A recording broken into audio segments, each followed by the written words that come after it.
everybody, welcome back to Campaign 3, Session 3. I'm just checking to make sure everybody, if you could scoot in a little closer to Gray, I think we're good there. We're already... We're good. We're already as close as we can get. Welcome everybody, hope you guys are having a great week.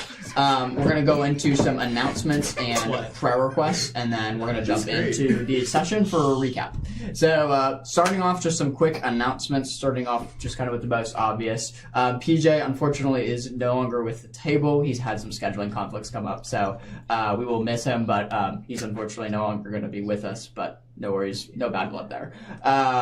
Regarding live streaming, this Thursday, we have Session 4 coming up. So unlike having our sessions usually on Sundays, Session 4 is going to be done on Thursday. So that will be all recorded and uploaded if you can't make it and tune in there. No worries.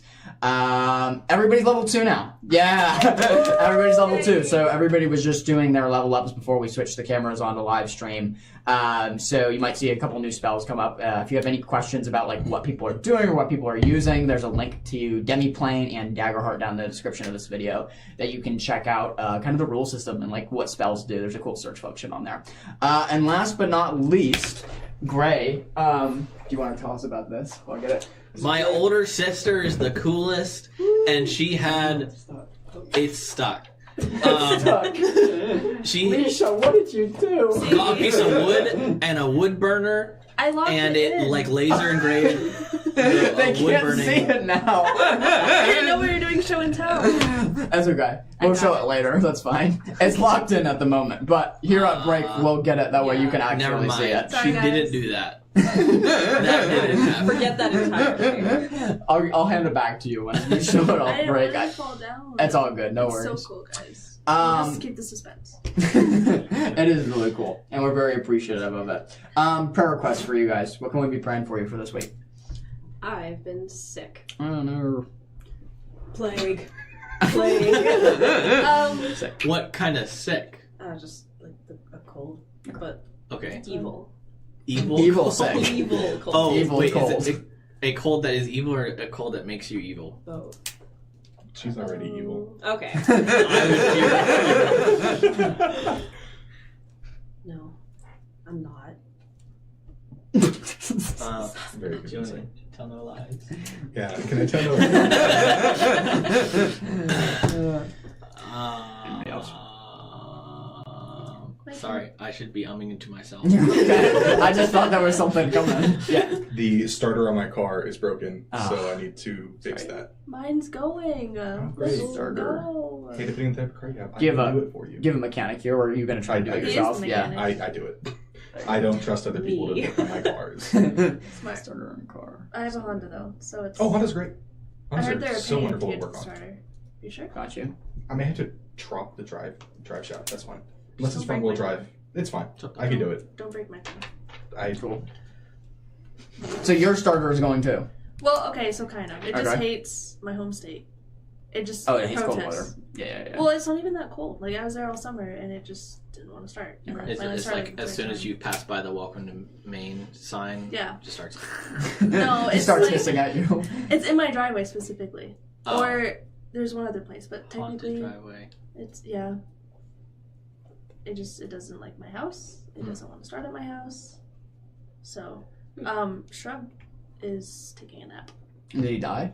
No, he just can't connect. Okay. That's okay. Anybody else for prayer requests? My fingers heal. Your They fingers. hurt.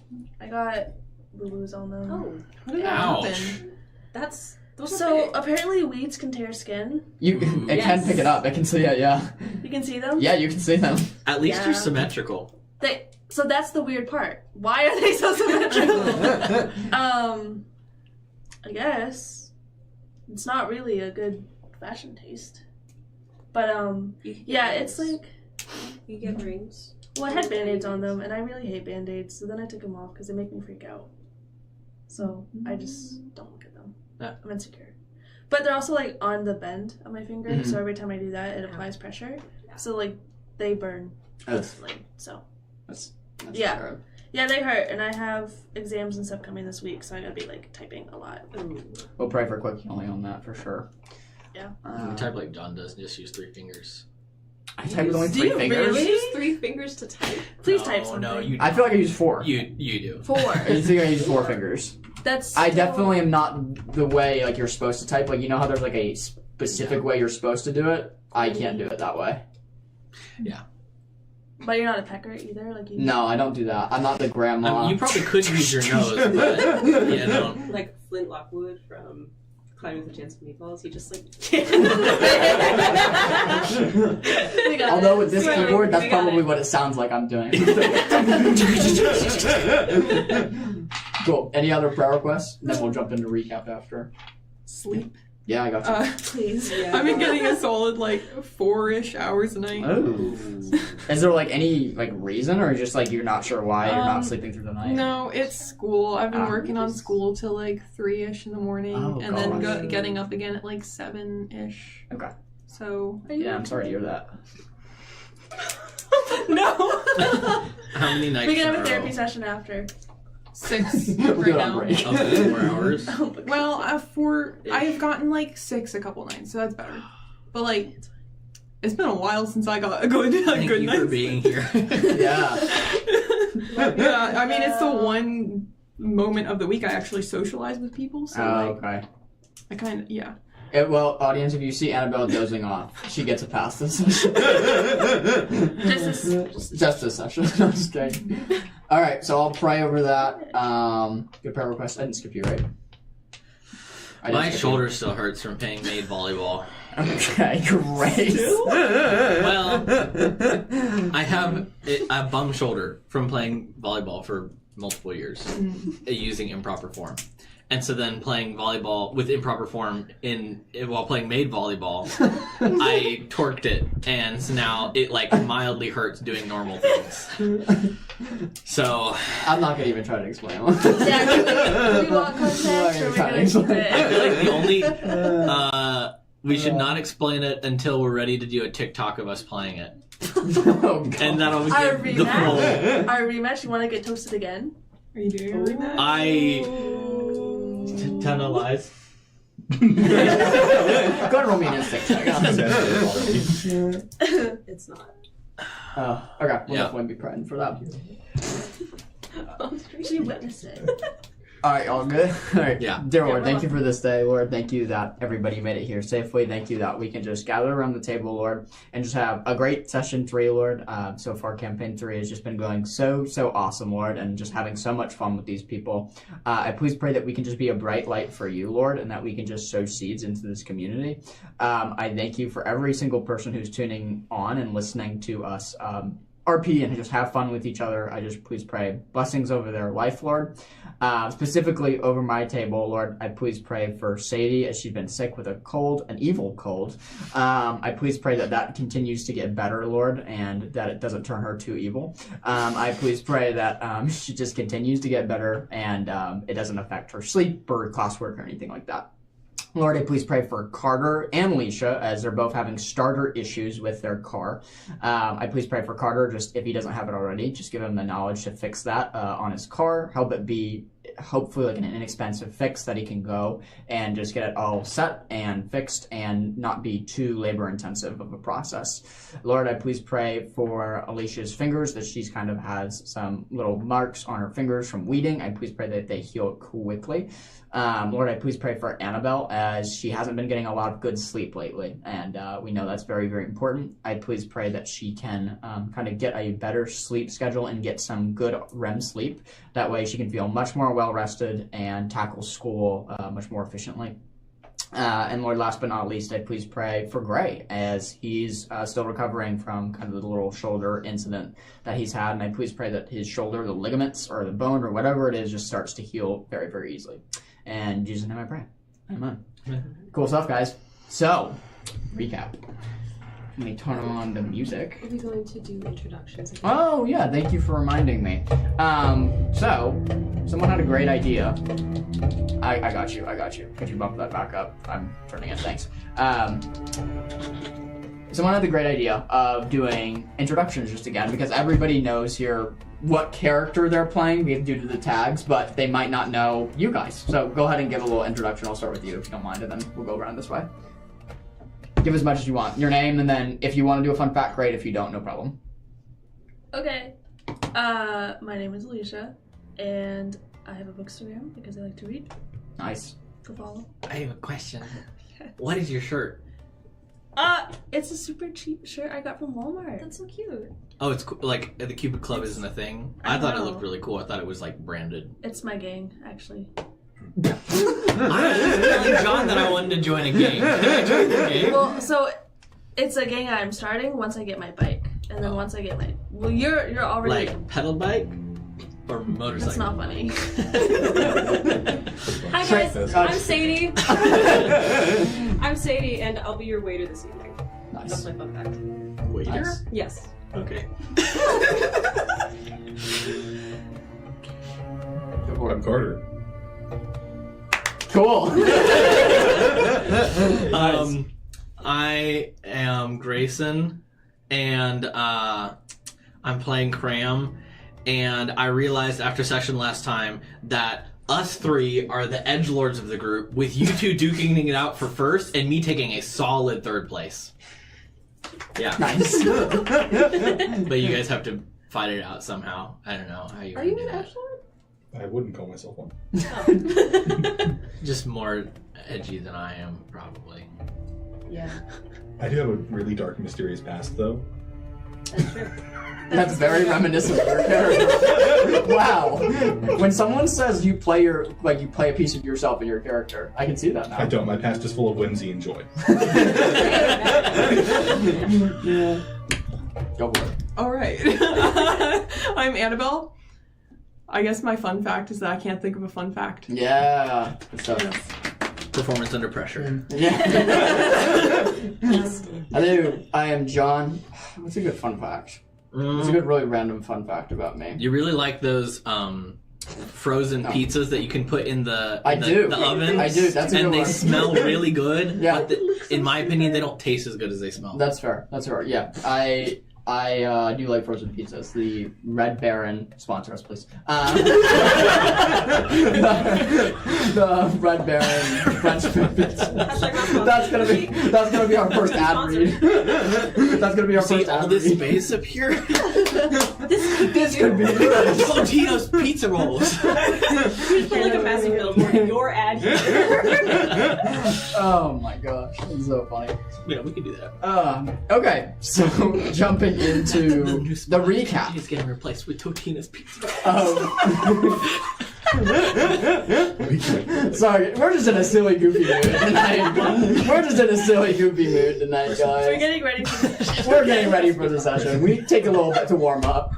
Oh, I have a fun fact. PJ stands for Papa John's. We just weren't allowed to tell you that until now. That is true. My God. He sold his naming rights, okay. You can't say that. Red Baron's not going to sponsor us now.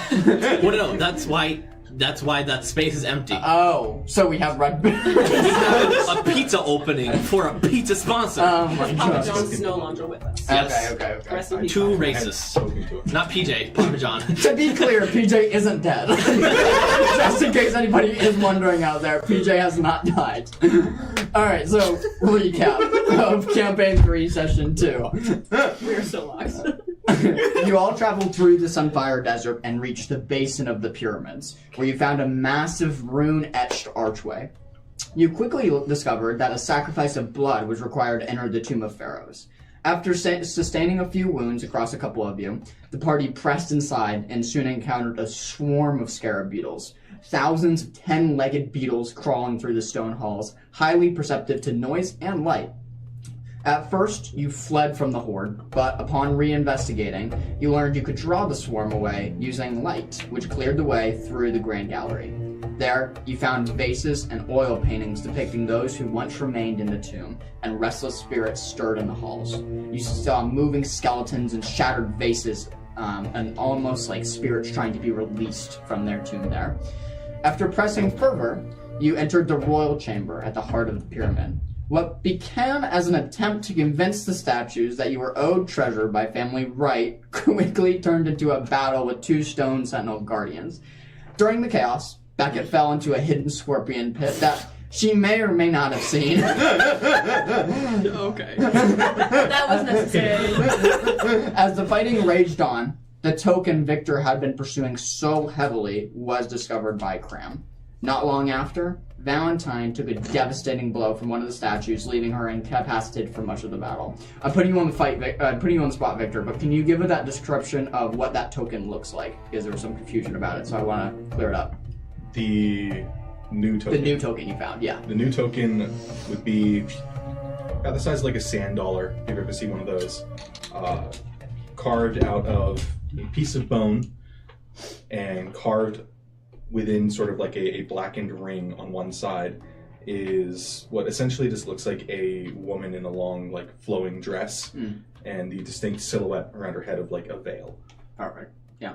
So as you've collected that scrimshaw token from the gold piles, the fight pressed on. Ivy endured a massive strike that briefly revealed her gargoyle-like beast form, which how many people saw? Was it only a couple people? Just Victor. I think it was just Victor. Okay, sounds great. We'll beat you up with However, you ultimately struck the killing blow against one of these stone sentinels. All of you realizing then quickly after it was time to get your butt out of Dodge and run. Realizing it was time to retreat, Cram and Beckett escaped through an air vent of the pyramid, while Victor carrying Valentine out of the main exit, while Ivy followed Valentine and Victor, kind of out the exit that was behind the sarcophagi. You did a good thing. You all made it safely back into the desert, carrying both the token and moving into the desert heat as the two sons of Tildare has risen once more in the desert. It's about 7 a.m. at this time. That's where we are going to pick up, and actually I'm going to ask the entire table to leave except Valentine to start our session. So... Bye. So long. I was right, wasn't I? You said you had a dream plan, and I was like, were "Who right. might You were that be?" right. I said immediately, "I think it's Sadie." Trump is right. not working, unfortunately. Wait, That's no, fine. no, No guys, you can stay. Tom's leaving. I am here in spirit. See you on the other side. See you on the other side. Now, let me just get this pulled up, Sadie. Just give me a quick second. It's so quiet. It is so quiet. It's so peaceful. It's so peaceful. Wow. What do you got for me? As your unconscious body lays in Victor's arm, you quickly find yourself pulled into a dream. You find yourself in a dark expanse. It seems like a dark cave, yet there's just no ground around you.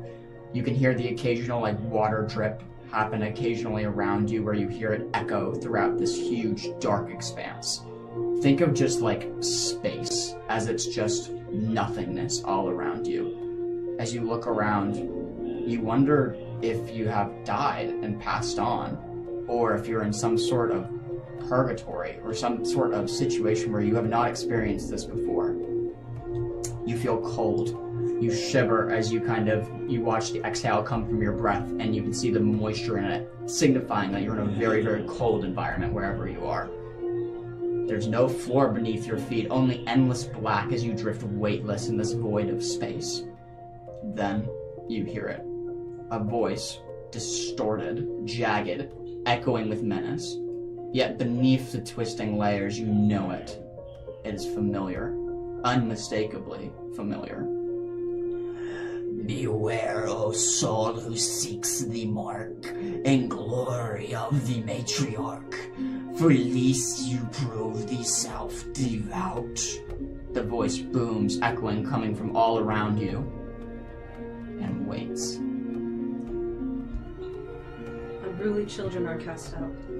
At that minute, you see this huge chain come out from the darkness and snare you. You can see this twisted, almost rusted chain is a color of red, burgundy, black, and gray, as you immediately feel yourself constricted by it, like a boa constrictor wrapping around your body. The chain itself has thorns, so as it wraps, it both pokes you as you start bleeding. As you feel yourself hoisted up in the air, just floating in space, you can feel the chain wrapping over and over and over again. Do not think I've seen your mind ponder the Alcast. Do you not think I see your newly formed friends, the pagans that you have aligned yourself with? The chain gets tighter and tighter, constricting around your body. What do you do?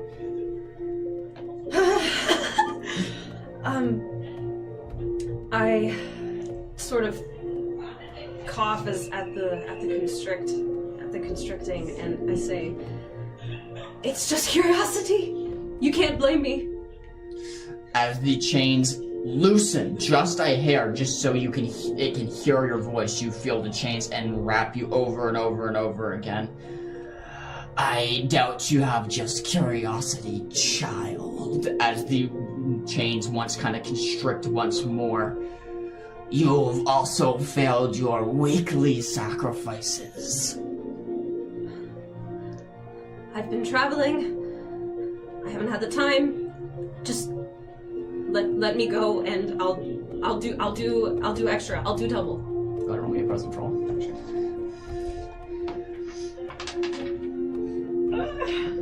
I didn't roll to see which dice are left today. Okay. Can I use experience? Yeah, I'll allow experience here. What experience are you using? As above, so below. Okay. That was almost a crit. That is 18 with hope. That's pretty good. The chains, you feel them shift around your body, giving way to your airways once more so you can speak and kind of continue to speak to the dark void that surrounds you. Double penance is acceptable.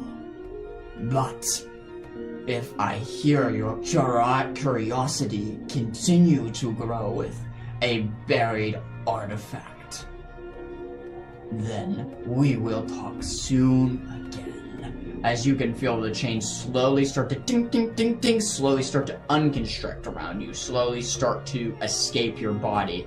You feel yourself gently floating down onto the ground where you drift into an unconscious state. Y'all can go back in. Merci. It's gonna be Avalanche. Oh. That was cursed. Hey! Hi guys! Do you need a book of therapy session? Good vibes. Great. Great vibes. Alright. So good. Are you doing okay? Oh no. Okay. Victor, Huh? as you burst from the pyramid into the harsh desert daylight, you feel Valentine's body in your arms growing rapidly colder. Despite the desert heat trying to warm up this atmosphere, it is not having any effect on her body. You feel and sense that her life is slipping away. Ivy, you look as you're running behind Victor, trying to keep up. Valentine is pale, unusually pale. You fear that she is dying. Victor, you look down as you're running and you burst into the sands. You kind of look at her in your arms. You sense she's dying. What do you do?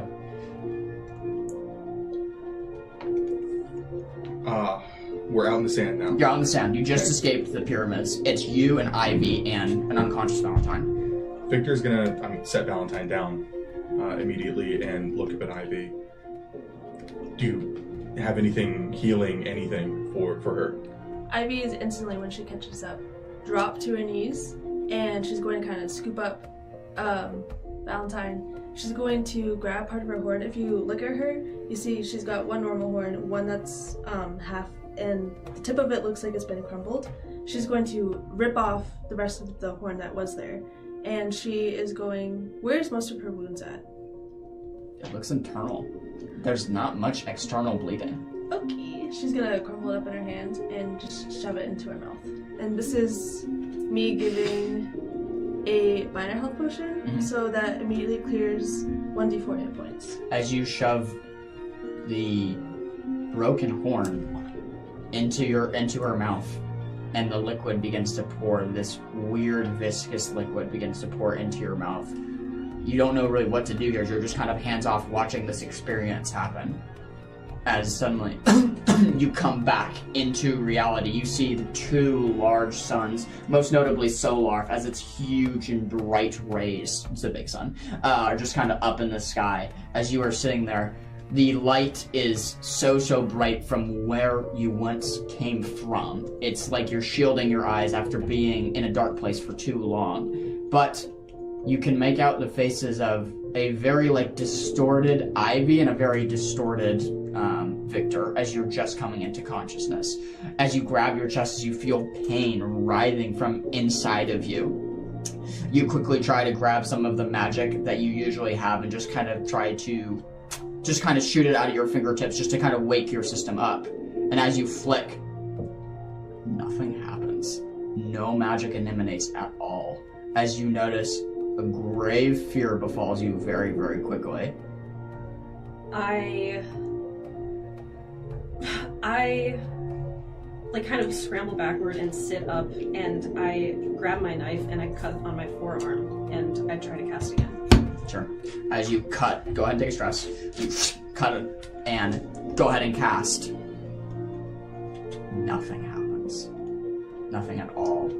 As Ivy and Victor, you are now watching a very panicked Valentine try to summon a spell that is not coming up with anything. Whereas you are doing that. Beckett and Cram. Got it. Oh, I have yeah. a jar. Oh, yeah, there, you got it. Yep. Also, everyone can take 2 hope Oh, yeah. from our coupled luck bringers. Thank you. Uh-huh. That's me. I'll take it. Boom, boom. Hey, 2's great right now. Hey, you're looking a lot better. Way better.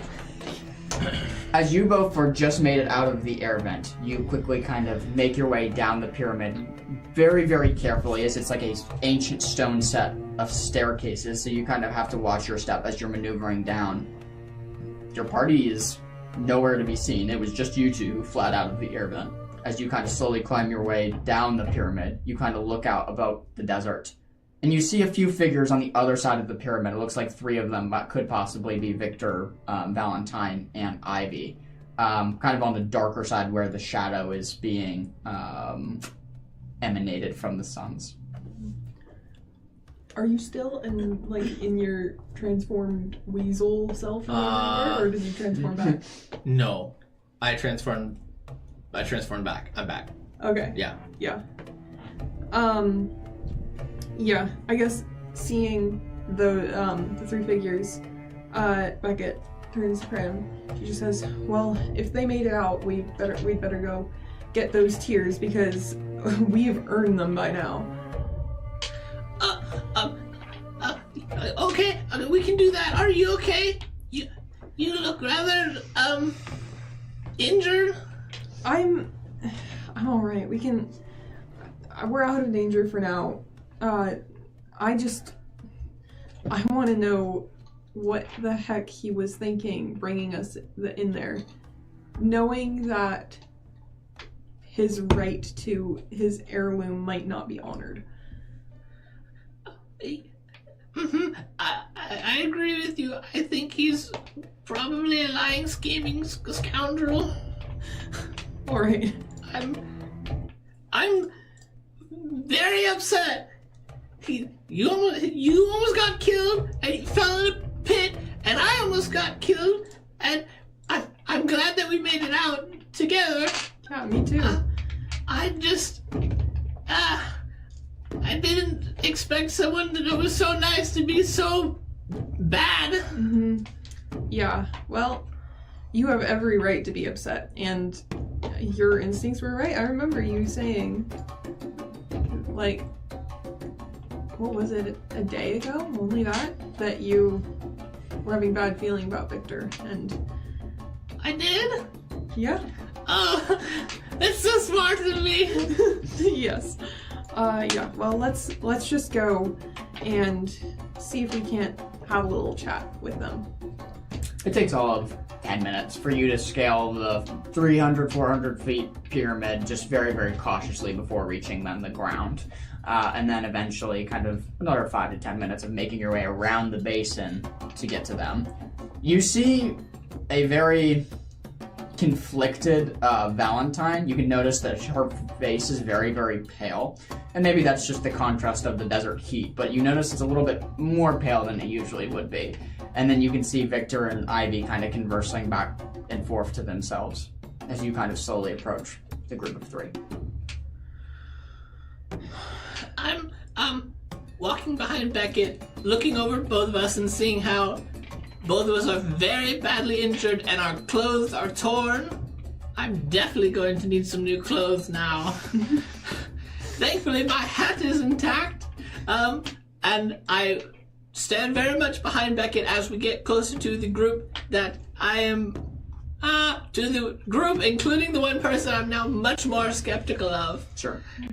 And I'm peeking out from over your shoulder, ready to run or something if we need to. Throw some sand at someone. But I'm warily eyeing the dying person on the ground, our friend Valentine, but I'm not going to speak. I'm going to tug your arm a little bit and like point at her and just look scared. Beckett is doing.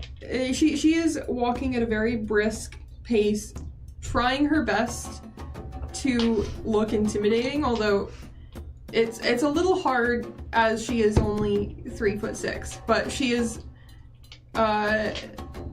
she's walking briskly towards Victor, and when she gets close enough, like within earshot, she's just gonna yell out, "Victor, what the heck was that?" Or are you talking about the pit you jumped into? You know what I'm talking about. This is not the time to make jokes. It's not a joke. Alright, well, why don't you just give us what we're owed, and we can get back to civilization and just... What even happened? What do you mean? Like, you saw what happened. He didn't tell us what we were walking into. I thought we knew exactly what we were walking into. A super trapped pyramid. Are we surprised that this happened?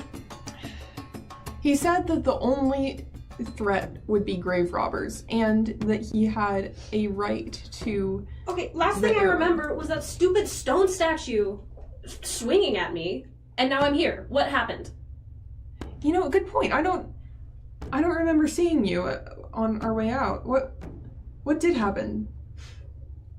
Well, I mean, you wouldn't have seen her since you ran instead of staying to help. I think that we were all on our way out, and I don't exactly remember signing up for all of that. I remember signing up to take care of grave robbers. And at the time that I told you that truly was my belief. I don't think you can argue against the fact that you withheld vital information. I didn't tell you it was a pyramid. Beyond that, I gave you all that I knew. It didn't sound like the heirloom was yours. The statues were pretty clear about that. Not by blood right, but Well, there are other rights. That's not an heirloom then. In a sense, it is. I think that Cram here has a point. I'm pretty sure you ask anyone what an heirloom is, it's your right by blood, not anything else. Do you guys follow the mother? In a sense. What if she asked you to do something?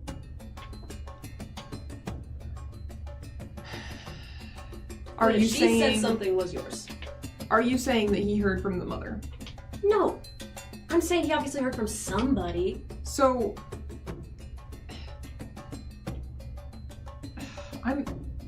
who did you hear from then? Her. Her. Who's her? Her name is not mine to give. Okay. And you think that this guy is, like, just being honest with us and, you know, has honest intentions? Could I insight check? Yeah. Roll against back. I think everything he's done so far is exactly in line with what I know of him. And I think that we are in the middle of a desert. And I was unconscious for I don't know how long because none of you have said anything to me. And we need to get to a town. 19 with fear. 19 with fear.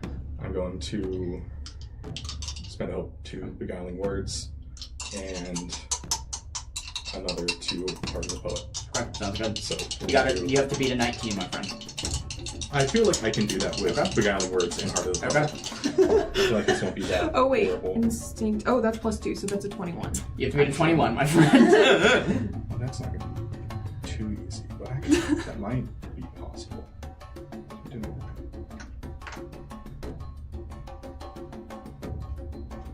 I'm doing these guys.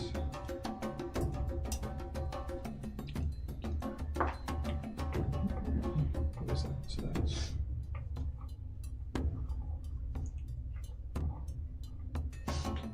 Very close. Very close, but a cigar. Not enough. Not enough. I got up to a 19. So Nice try. If I hadn't had that extra 2 instinct. It's a mix.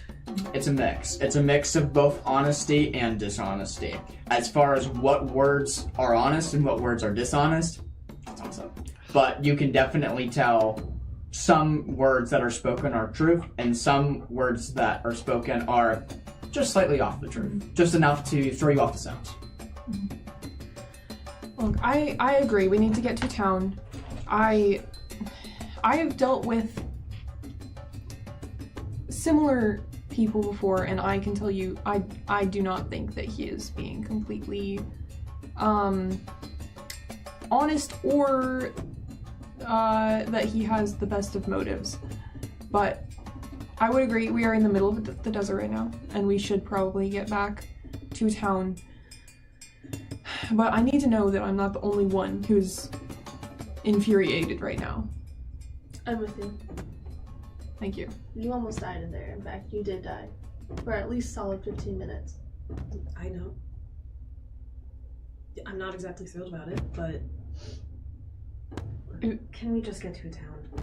She legitimately died? What happened? She was pale and cold to the touch. Yeah, that kind of happens if you get walloped by a massive stone statue. I'm sorry, And I feel like we wouldn't have if he was honest about the heirloom. I feel like we were gonna run into something that killed us no matter what we did. hang on.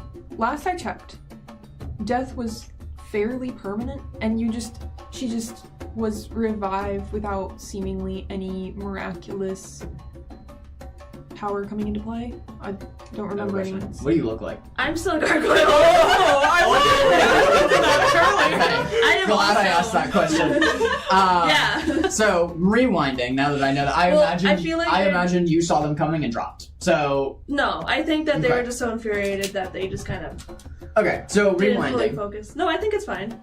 Just so you guys see not Ivy, but a stone gargoyle with a half-broken horn, a stone tail kind of coming off her back. Do you want to take off the description from there? She's got the gargoyle wings. She Stone looks. wings. She doesn't have like those gargoyle features. She looks like herself, just encased in stone. And then she's got the horns. So we recognize you. Yeah, You just look stoned. different. Yeah, yeah. Okay. Okay. This would have changed the approach. It's okay. Are you okay? You look sort of stony and Did they curse you or something? Did you take something? I think it's the desert heat. We need to. is that gonna happen to us? She's got a skin condition. Oh, Okay. I can see You have- Vesper's not the only one concealing things right now. does need some concealer probably. As you say, skin condition and concealer, like two small stone pebbles drop off of your body and just land in the sand. I grabbed them. Put my disguise back on. Okay. You all watch Ivy, the normal Ivy, white hair and a tan skin, comes back. Doesn't look like anything ever happened. Oh, that was extremely odd. It's an interesting skin condition. Are you were dead? How do you feel now? Not dead. Oh, you're smiling. Is that do you feel okay? I'm in so much pain, but I'm alive and conscious. Well, where does it hurt? So. Everywhere. a little Okay. bit. Mostly like my ribs though. Okay, I can make you feel a little bit better. Could you? Yeah, lay down on the sand. And, I'm gonna sit crisscross applesauce beside you and take your arm and put my hand on your arm. And then I'm going to use, regeneration. Sure, absolutely. How many hit points does that clear? 1d4. And then what does this look like as you lay down on the sand, I imagine, and you approach? This is not for me. I'm not being healed. It's for her. No, You get to roll it. Oh. It's your spell. Yeah, it's your spell, so you get to roll the 1d4.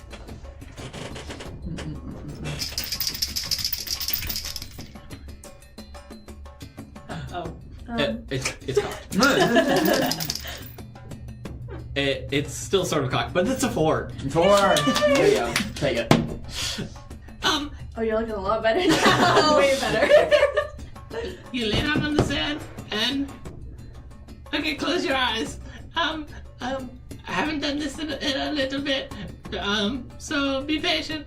But I'm going to take your arm in my hands, and you feel the sand underneath you start to vibrate softly, and everyone can see as it makes an outline around her body, and the outline of the sand around her body turns like a jade green, and there's a jade green energy glowing from my hands. The first thing to stitch itself up is your cut on your arm that you made, which immediately feels better, and then the rest of you is now, well, baking in the sun, but a different sort of heat from that. It's the heat emanating from under you, but not like you're cooking in the sun. More like if you're feeling the warmth of a warm bath, but without the wetness of the water. And it like seeps into you slowly and makes you feel very relaxed. And you feel a lot better in all the places that you were hurting. Thanks. Oh, that was very fast. Did it work? I think so. Okay, do you feel better? A lot better. Oh, all better? Yeah. I'm great. Wow. Thank you. That went really well. Oh, you're welcome. Are you hurt? Do you feel bad? Yeah. Am I okay? Wait.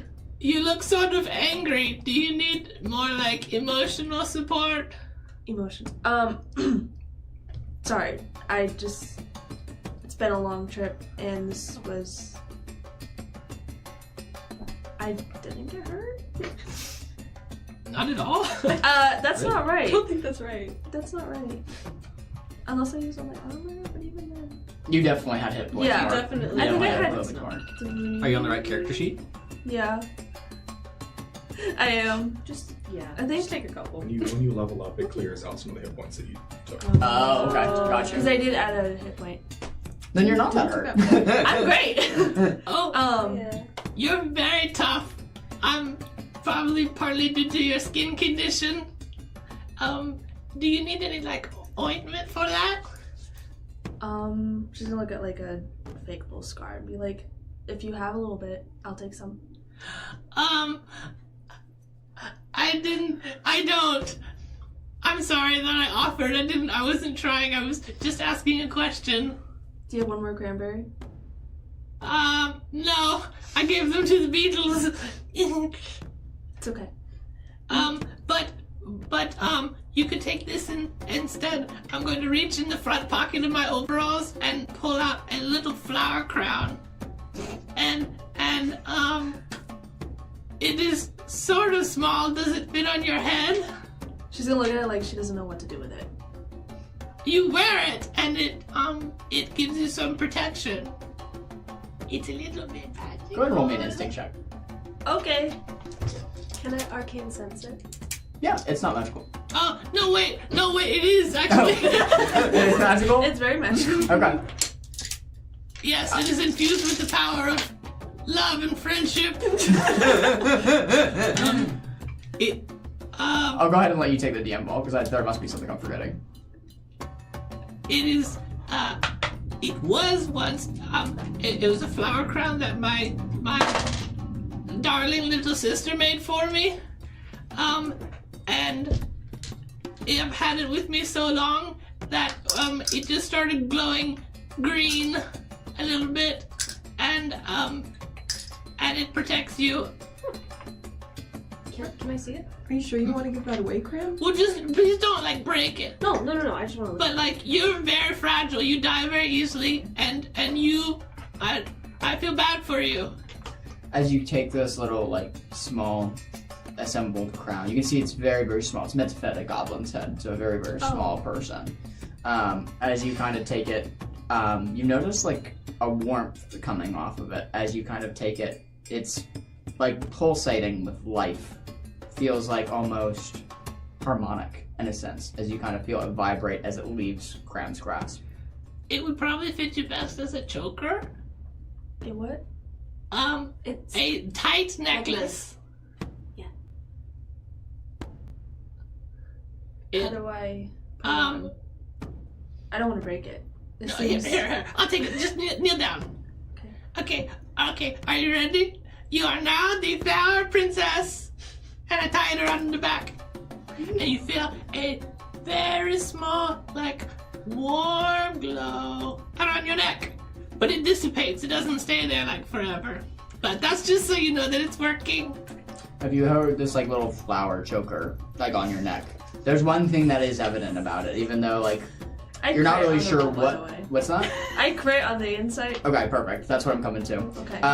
While the magic seems to be intriguing and there's a slight warmth coming from it, your crit on an instinct for all your insight, you can tell this small object holds a very special place in Cram's heart, and that he's giving it to you, watching very eagerly what you will think of it, but you can tell it means a lot to him. Like it has some sort of special tie to something in his past. Do I arcane sense it? You said you called Arcane Sense, right? Yeah, but does it work? It's small. I was gonna say it's a low ping. No, does it work? I'm not following you. I can't magic was gone. Oh, okay. Does it work? No. Well, I'll go with that. It doesn't. Okay, never mind. Valentine's I not completely happy. forgot about that. I completely forgot about that you didn't have that. Yeah. So, as you shoot out the magical ping, just nothing comes back. You said this is from your sister? It's very special to me, so just please take good care of it. But I just, thank you so much for, like, defending us and being so strong and safe and swinging your big weapon around. We might have died more if you wouldn't have been there, so, thank you very much. Appreciate it. I'm gonna, like, pat your head. Thanks. And then unhook the helmet that's, like, attached to, like, the side hip for when I don't want to wear it. And then I carefully put it on your head even though it's way too big for your small head. Your ears are, like, It flopped presses out. down over my hat, pressing my head, and you can see my little nose stick out in front of it. Like as Wow, you this spin is your really, head, this is really spacious. Is it as too you spin heavy? your head, you feel it like maneuver with you, even though like you could fit two size Cram's heads in this one helmet. As you feel it spin, it kind of clangs back and forth. Is it too heavy for you? No, it's really great. And then I fall over. I'm gonna like look and then take part of the armor off and then put that on instead and take the helmet because it's too heavy. Which part of your armor? Like the arm parts. Okay, bracer. The bracers. Yes. Yeah, and you're gonna put that on my head? No, I'm gonna like put it on your arm even though it's still too big. It's a better. Actually, no, I'm gonna put it like around your leg because my arm would probably. But his legs are so scrawny, so it's gonna just not just Tighten them. Yeah, because I can tighten them. So I was gonna put it around like a chest plate for him, and then just tighten it so you've got clothes. As you're trying to out of the kindness of your heart, like low Cram a little bit more from the ragged torn cloths that he has. You all notice that First of all, two things. One, it's getting hotter and it's getting hotter very quickly. As the sun is rising kind of over the horizon, it's jumped from probably 60 to 70 in a matter of minutes. So that's step one. Step two, you notice as you're standing at the basins of the pyramid, you notice there's a couple people who have like passed by, just passerbyers coming from the southern road to the northern parts of Solara. And you notice that as they've approached the city gates, they've stopped, talked with someone, and quickly turned around and walked past you once more, going the opposite way from when they which came. Becky, do you think that maybe there's a problem with the gate? Like they can't open it? Should we ask them where they're going? Yeah, we probably should. You see like a guy, like very simple, looks to be like a farmer, human. He kind of has two horses saddled up in a cart, as he's probably 70 feet away. So if you yelled to him, you probably could get his attention. The horses down the desert. Mm-hmm. Yeah, well, she'll yell and try to get his attention. Yeah, as you yell out, he kind of stops and looks towards your way. You're 70 feet away. Are you guys like running up to him? Are you guys like rushing him? I don't know. Like, what do you guys think? You're just walking? I'll stand up and when you call his name, I'll just kind of like start heading over with you, thinking you're gonna come with me. Yeah. Okay. As you two kind of start walking up, this is a nice older gentleman, big salt and pepper beard. You can see kind of just wrinkles kind of adorn his face, probably 60s to 70s.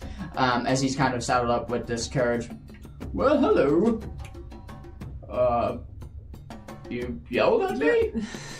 Sorry, sir. I was just curious. You got turned away? Is that right? Or Yeah, well, we were coming up here just for a normal farmer's run, but apparently the city is closed due to a huge attack of something.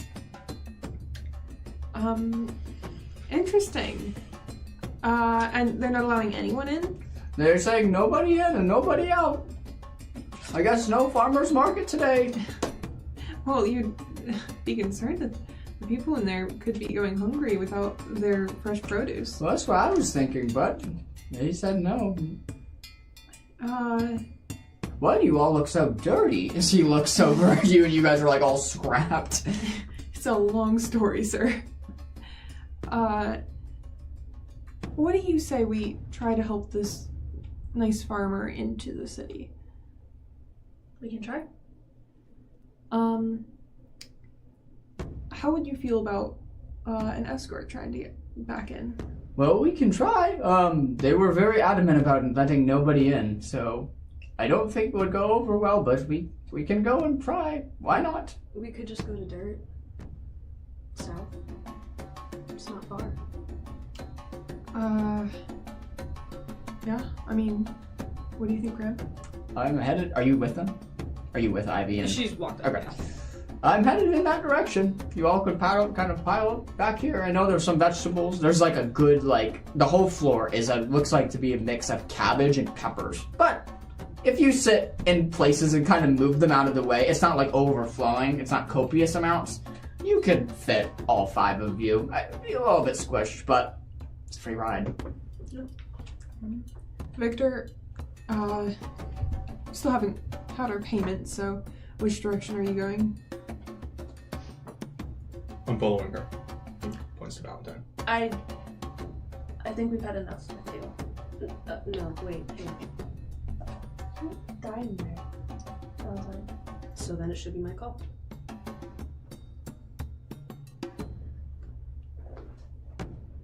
What's your call? Yeah, he's coming with. Alright, well, I guess we'll be going with you then. Well, welcome aboard! As he kind of gives you a smile and you kind of all pile up into this very small cart with some vegetables and you kind of move the cabbage and the bell peppers about. What is your old name? I'm Beckett. Hello, Beckett. Hey, small little friend. Hi, I'm small little friend. Oh, well, SLF? Mm-hmm, good guessing. Beautiful. Mm-hmm. And you, sir? Victor Scarisby. Very nice to meet you, Mr. Shirisi. Valentine. Valentine. Ivory. I am Philo. It is nice to meet you, and it takes about 4 or 5 hours, so sit back, get comfortable, and we'll be there shortly. As he kind of saddles up once more, kind of all you on the horse, the cart that is drawn by the 2 horses, the whips kind of go out, and the horses pick up to like a nice jog as you slowly start to see Sunfire Desert kind of drift away as you are moving down the sandstone road, headed closer and closer to the town of Dirt. As you are all sitting kind of just looking at each other. There's a lot of animosity and mixed feelings to everybody in the cart right now. What do y'all do? I'm doing this. You feel a nice like little wind. 10 miles an hour. You feel like a nice little wind curve against your hand. Yeah. I'm gonna use wait, where is it? I know it. Oh, Wild Touch. Okay. You can perform harmless, subtle effects that involve nature. Uh-huh. And I'm gonna make your wind pick up more than the cart is, so that you actually get some wind resistance, and it's more fun. And I'm not. Yeah. I'm trying to do it secretly. Oh. Oh, okay. As you do that, I'll say just for the sake of ease, it's enough that you're kind of on one side of the cart and you're too preoccupied doing this. You notice there's a strong updraft today. It's at some moments it's pushing your hand back a little bit, and you kind of like do this and come back and do this and then come back. Like, what is going on?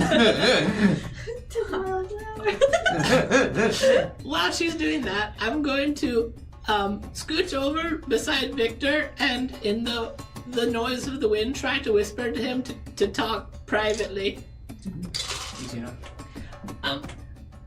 Mr. Victor, sir, I thought it was very disrespectful and for you to lie to us and tell us that things were gonna be just like fine and maybe a little bit dangerous, and they were very, very dangerous. I feel like you purposely misconstrued how it was going to be.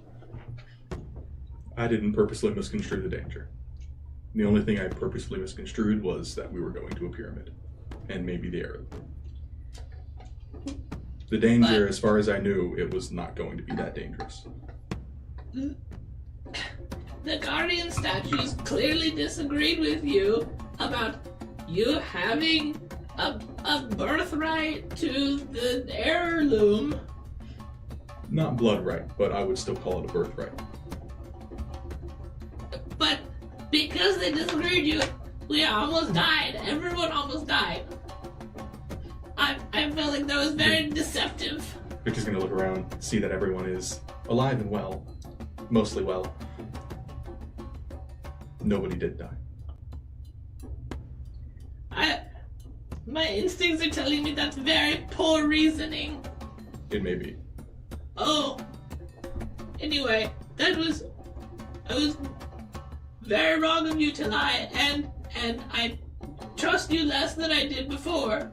That's fair. I'm not trying to be mean. I just am trying to be honest. Beckett tells me that I should be clear about how I feel. That is a noble goal. Okay, are you mad at me? Why would I be mad? Oh, no, people don't like it when you say negative things to them. If ever there was a time to say negative things to me, it would be now. Oh. So, do you agree with me? Yeah. Oh, that you're a lying, thieving scoundrel? Lying, but not thieving, and maybe a scoundrel. I'm sorry, that was not very specific. You're not thieving. I don't think that. Just the lying and the scoundrel part. Then It's I just agree. a phrase. I agree then. I love it. Oh, okay. That's all I had to say. Do you want a snack? I would love a snack, yes. Okay, I'm going to look through my contents to see if I have something to give him to Sure, eat. sure. For a minute there, I thought you were going to pick up a cabbage. I really thought that's what you were I going to do. only assumed.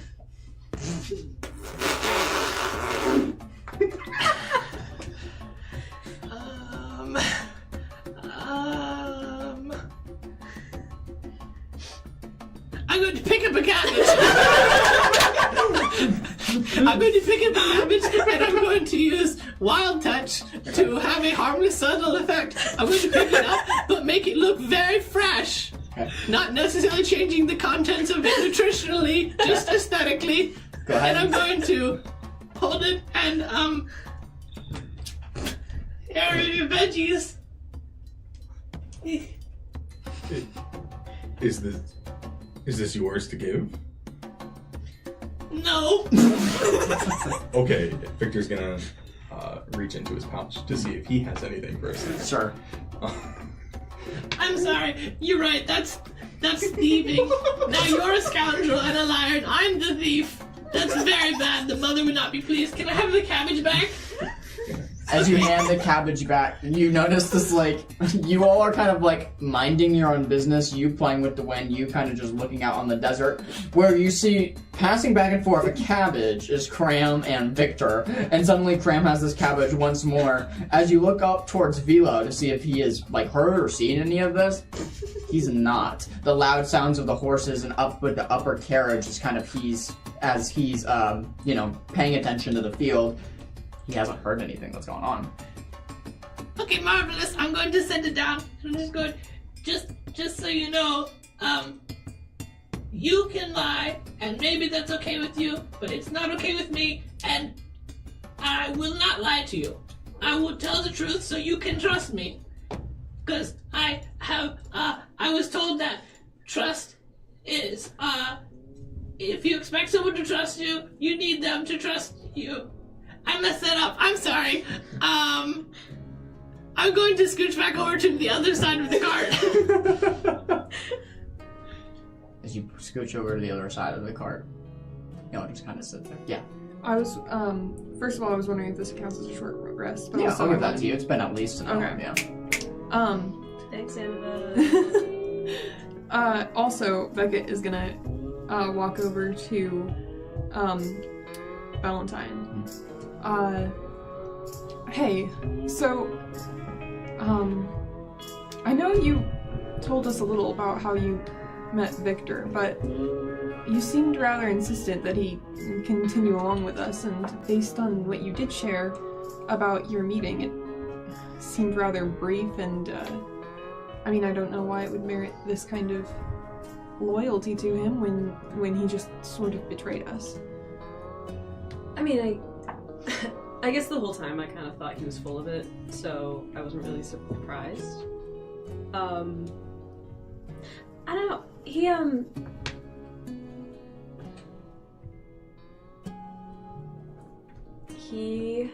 just... I don't really know how to say it. It's like weird. Having a bit of an understanding, I think. He's like sort of like kind of religious, and my family's very religious, so it kind of like kind of worked out that way. And which religion? I don't know. I don't know if it counts as one, but The same nameless. oh, mine? My family's? Yeah. Oh, no, definitely, definitely not the same. But I guess I just sort of understand where he's coming from with most things, so it like I can't really fault him for it. So Okay, and you're sure there's no other reason besides that you relate to him, that he's with us right now? does it need to be?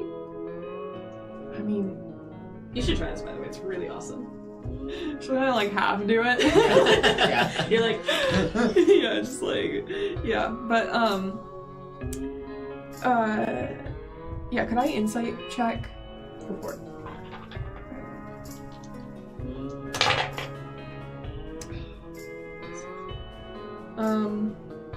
That's just an 11. It's hard to tell, especially after this last excursion in the Tomb of Pharaohs. From what you can tell, reading in between the lines, it's mostly honest. Okay. Alright, well, I just please don't, don't let your guard down around him. In a sense, I do understand where he's coming from. I've dealt with enough people who keep to themselves that I know the simple fact that he kept some information from us doesn't necessarily make him wholeheartedly evil per se, but just be cautious and like don't let any family ties or feelings of like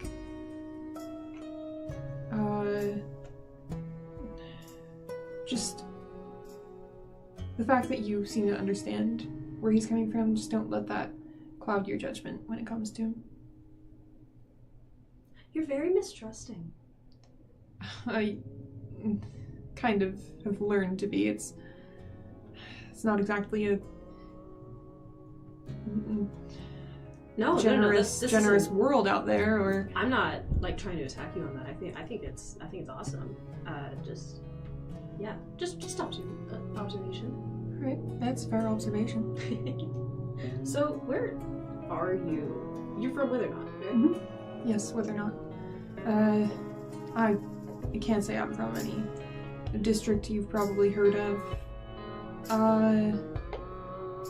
Yeah, I'm not exactly prestigious around there, but I mean, like, okay, I'm sorry if this is kind of rude.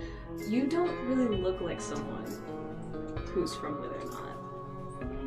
well, I suppose I'm not originally from Withernot, but I have been there for how long has it been? A decade, maybe?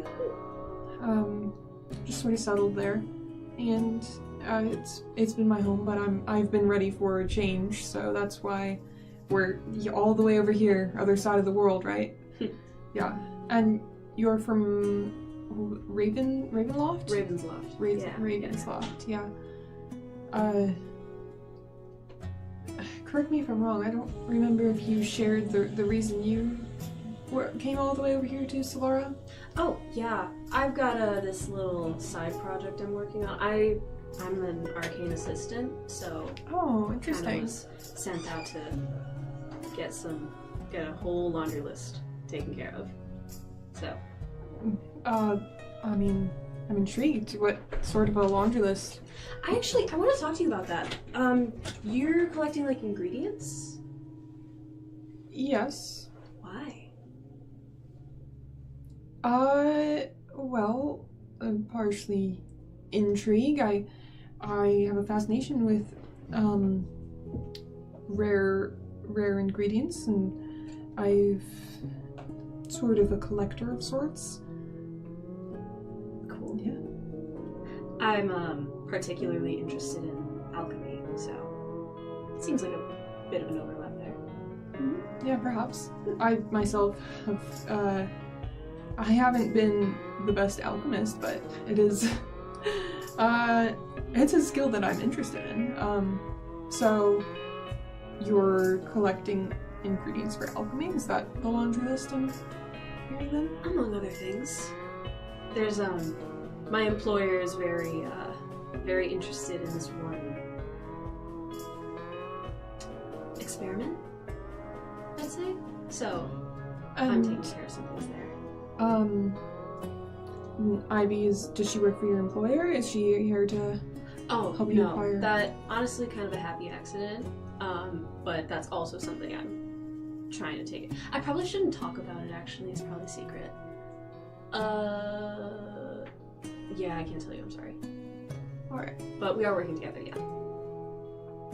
She was like friend of my friend, so I kind of knew her, like we were in the same circle. Mm-hmm. But then she's like from the she's from the Northlands. And I'm not, so we wouldn't really see each other that much, but when we did, it's like, oh hey, you're here too, let's hang out. Unless I shouldn't have said that, in which case forget, but I don't know. Whereabouts in the Northland? I've been all over. Can I say Iron's Hold? Oh, okay. Can I not say that? Hey, I'm not in this conversation. You can see Ivy scooching more and more further down like the wagon the more the I'm conversation goes scooching on. towards him. Sure. By the time you kind of like, you're right next to Crab. Crab, you're just kind of looking. You see this giant Ivy just kind of like sitting there. I meant Victor. Oh, sorry. Victor. Okay. But I guess Cram is next to him, so I'm like scooching by them. Okay, gotcha. You watch Ivy scooch from like closer and closer and closer, trying to escape a conversation that like seemingly she doesn't want to be in. Yeah, Victor's actively scooching away from Ivy. Play musical chairs. As you're scooching away from Ivy, I'm gonna spend my first turn. Suddenly, as you are all like maneuvering around the wagon, suddenly it comes to a screeching halt as you hear the horses pick up. Bill goes, "Whoa!" As you see these huge horses come up, cabbage and peppers fall out of the wagon as it comes to a complete like standstill. Oh wow, I've never seen one of those out in the day before. That's very intriguing. Cram, you immediately poke your head out of the wagon. Crossing the road, you see a queen sandshell connector beetle. It's daytime? It's daytime. It's in the morning. It's in the morning. It's like 9 or 10 a.m. And you see this huge bug that, how big is it? It's like this big, right? Yeah. For a normal person, it'd be, like the size of a small plate.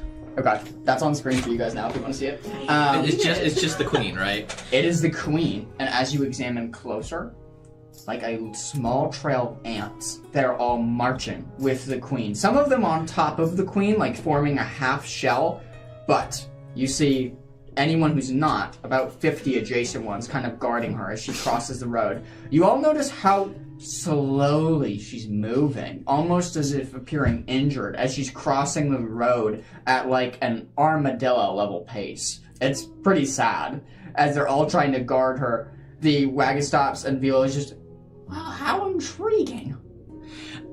I'm going to fling myself out of the cart and down onto the sand, Yep. and I'm going to traipse over and then get down on my hands and knees and look at the queen in the face to see if she looks sad. Yeah, using your animal sense, you kind of get down and kind of crouch up to the queen. You hear one of the small, like, soldiers, or one of the ones that are close to her, guarding her. Hurt. Oh, okay, I'm going to talk to the queen. I'm going to make a roll for it. Yeah, I'm go for instinct rolling. Oh, this is hope. I can't talk to her right now. As you are so overwhelmed with emotions of excitement and anxiety, you stutter over your words as one of the soldier beetles, hurt. Help. I'm going to, take out my small healing potion, and I'm going to pour some in my palm and offer it to the queen beetle. Yeah. As you pour some of it in, go ahead and roll a 1d4. As you pour. 4. Wow. As you pour in front and just hold it. Mm-hmm. You all are just watching from the cart as this whole like crossing of sandshell connector beetles is happening, and Cram is down on the ground having this queen sandshell connector beetle drink from your palms. As you can see a large, long, what is the word for a hummingbird tongue? It's a like very, very long tongue. There's a certain subtype of hummingbird. Proboscis? That's it, right there. A proboscis tongue escape the lips of the sandshell connector beetle and starts like slurping it up and drinking it as fast as it can. As it drinks the red shimmering liquid that's kind of in your hands, you can see life return to the colony as you hear like a bunch of thanks, thank you, thanks, thank you, thank you, thanks, thank you, thank you, thank you, savior. Do the others want some? Immediately all of them come and just start like drinking it up as fast as they can. Don't worry, everyone in the cart. I'm not being swarmed. They're very nice, and they like the red juice. As they kind of drink, they immediately start joining up and making the huge carapace shell of all the almond-sized beetles kind of swarming over top of the queen.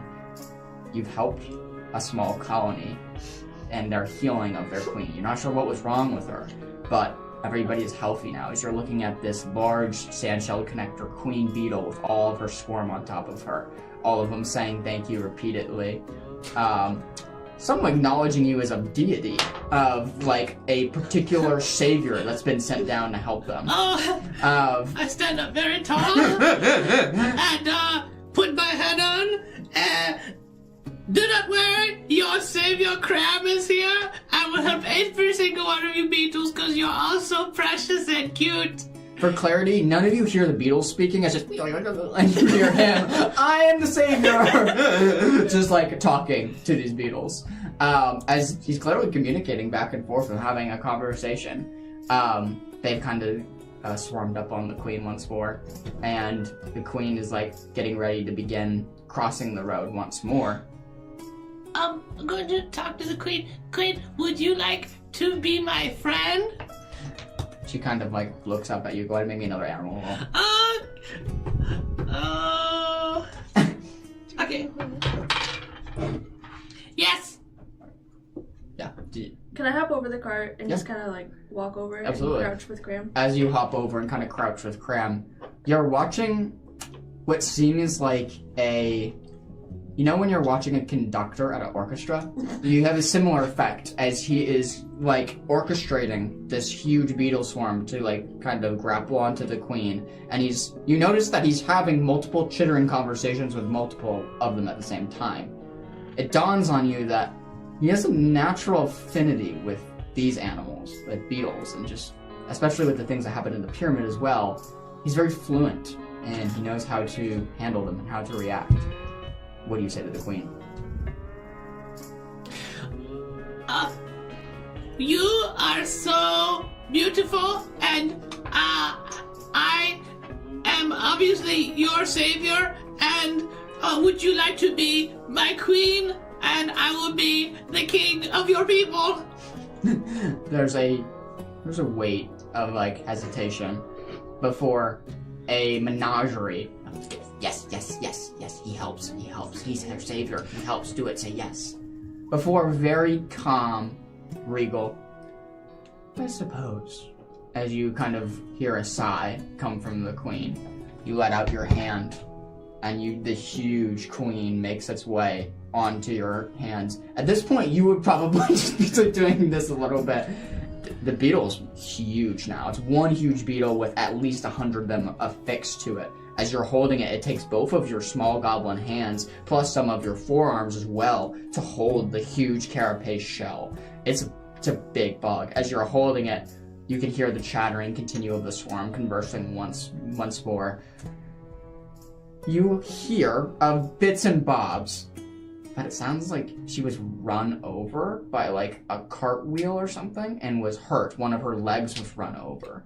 And the healing potion has sustained her body to enough of a point that she can move slowly, not at full speed, to where she's trying to get to.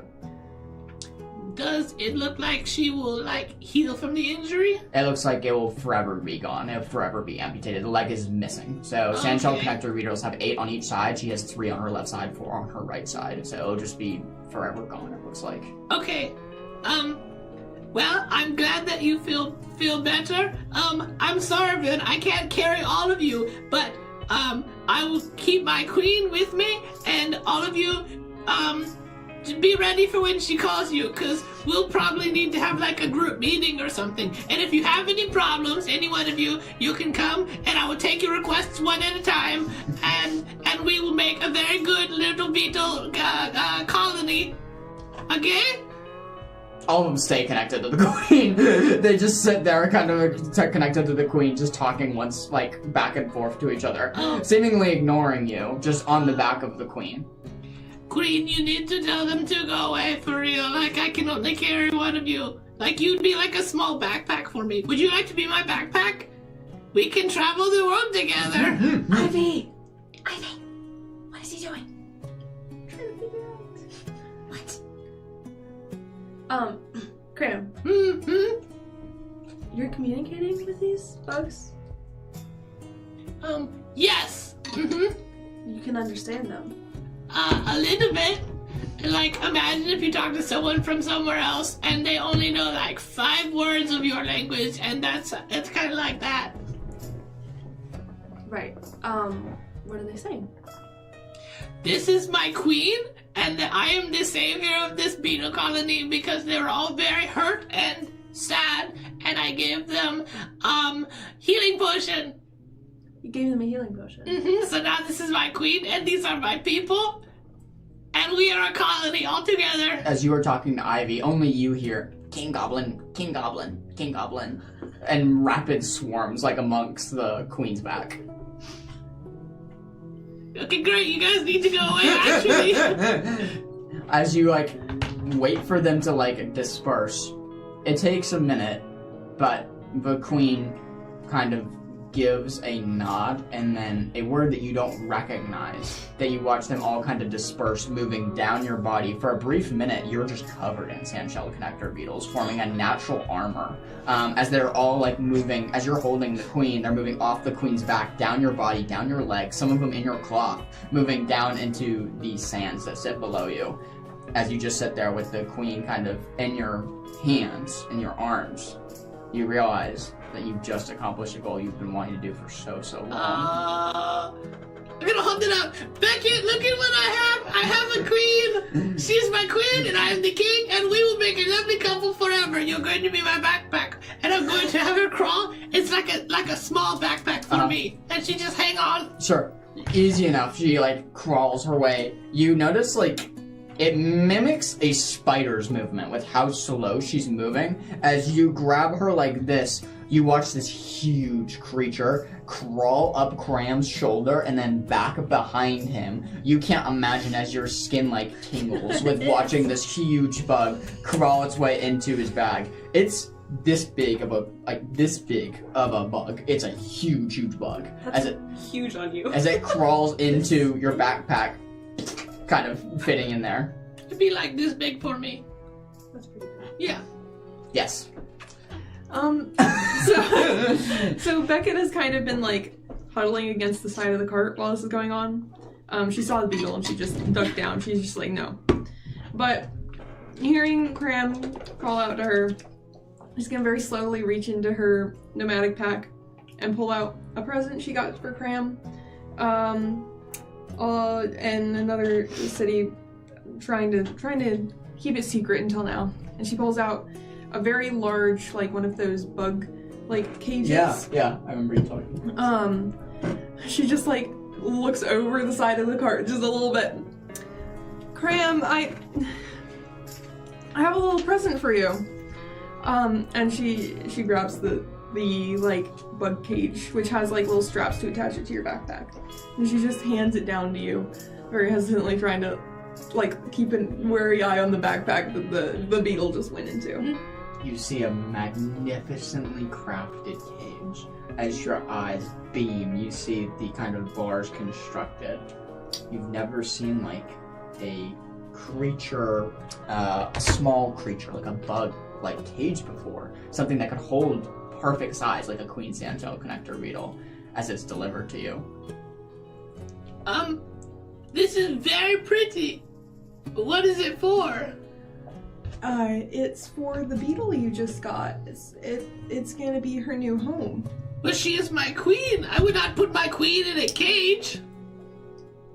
Well, if you were married, would you put your spouse in a cage? You don't need to think about it like a cage. It'll protect her. She could get squashed in your backpack. She seemed very armored to me. I feel like she would be okay. Yeah, you never know though. Like, what if we run into another one of those statues and it hits your backpack? That is true. There aren't going to be any more statues though, right? Because we're not going to do anything more like that's dangerous from now on, right? You never know what the future holds. We didn't know that we were going to run into them. How can we know what we'll run into in the future? Okay. I'm going to pull out the queen beetle and sit her on top of the cage and ask her, what do you think about this as a home? You wait for a response. Very well. For now. You like it? As she kind of crawls her way into the cage and just kind of sits there. You notice it's a bit barren. Like, you feel like she should have something, like, you know, like how you're making a terrarium or aquarium. You put some, like, rocks in the bottom of it. It's just a metal cage right now, so you feel like you need to fill it at least, yeah. Would I be able to also pull out a few just like a little handful of cranberries from my pack? Definitely. I didn't know you had more of those. What the heck? I was keeping them for when you ran out. But you That's can very sweet of you. You're so kind. you can keep these for yourself and your new pet. Okay, thank you. How many do you have? Just like a little handful. Okay, so like 12? Something like that, yeah. Okay, alright. As you are still stopped in front of the horses, Velo pipes up. Can we leave now? I'm so sorry. Would you like a cranberry? Oh, I'm all right. Okay, Thank I'm you going very to give a much. cranberry to the horse. You, Yeah, good horse. you see the huge brown horse kind of like eat it in one bite. It just Oh my disappears. That was close. Me, you're not trained very good, but it's okay. I forgive you. As you proceed back up into the cart, the horses kind of start once more. As a few hours goes by, have you guys sitting in the cart. It's been about 4.5, 5 hours before you guys make it to the town of Dirt, which is a picture on screen for you guys. Why are we going to dirt? Dirt? As you draw closer, you see a small town. It comes into view on the desert plains. You see a ranch-style wooden sign that marks the town line reading Town of Dirt. The settlement feels like something straight out of a Western movie. You see the buildings are small wooden homes. A church kind of sits at the far end of the street. A saloon and a very basic hotel. Occasional small shops scattered around. You notice that this is a very, very small town. If you had to take a guess, population doesn't exceed 100 people. So it's very, very small, very, very quaint as you roll into town. You can see the atmosphere just fully encapsulates the desolation of the desert. Another thing that is to note is it doesn't look like the desert that you just traveled from, where it's just complete sand dunes and just waves of sand. It's now shifted into like a desert/plain area, as there's some like yellow tarnished grass that's around this place and some sands as well.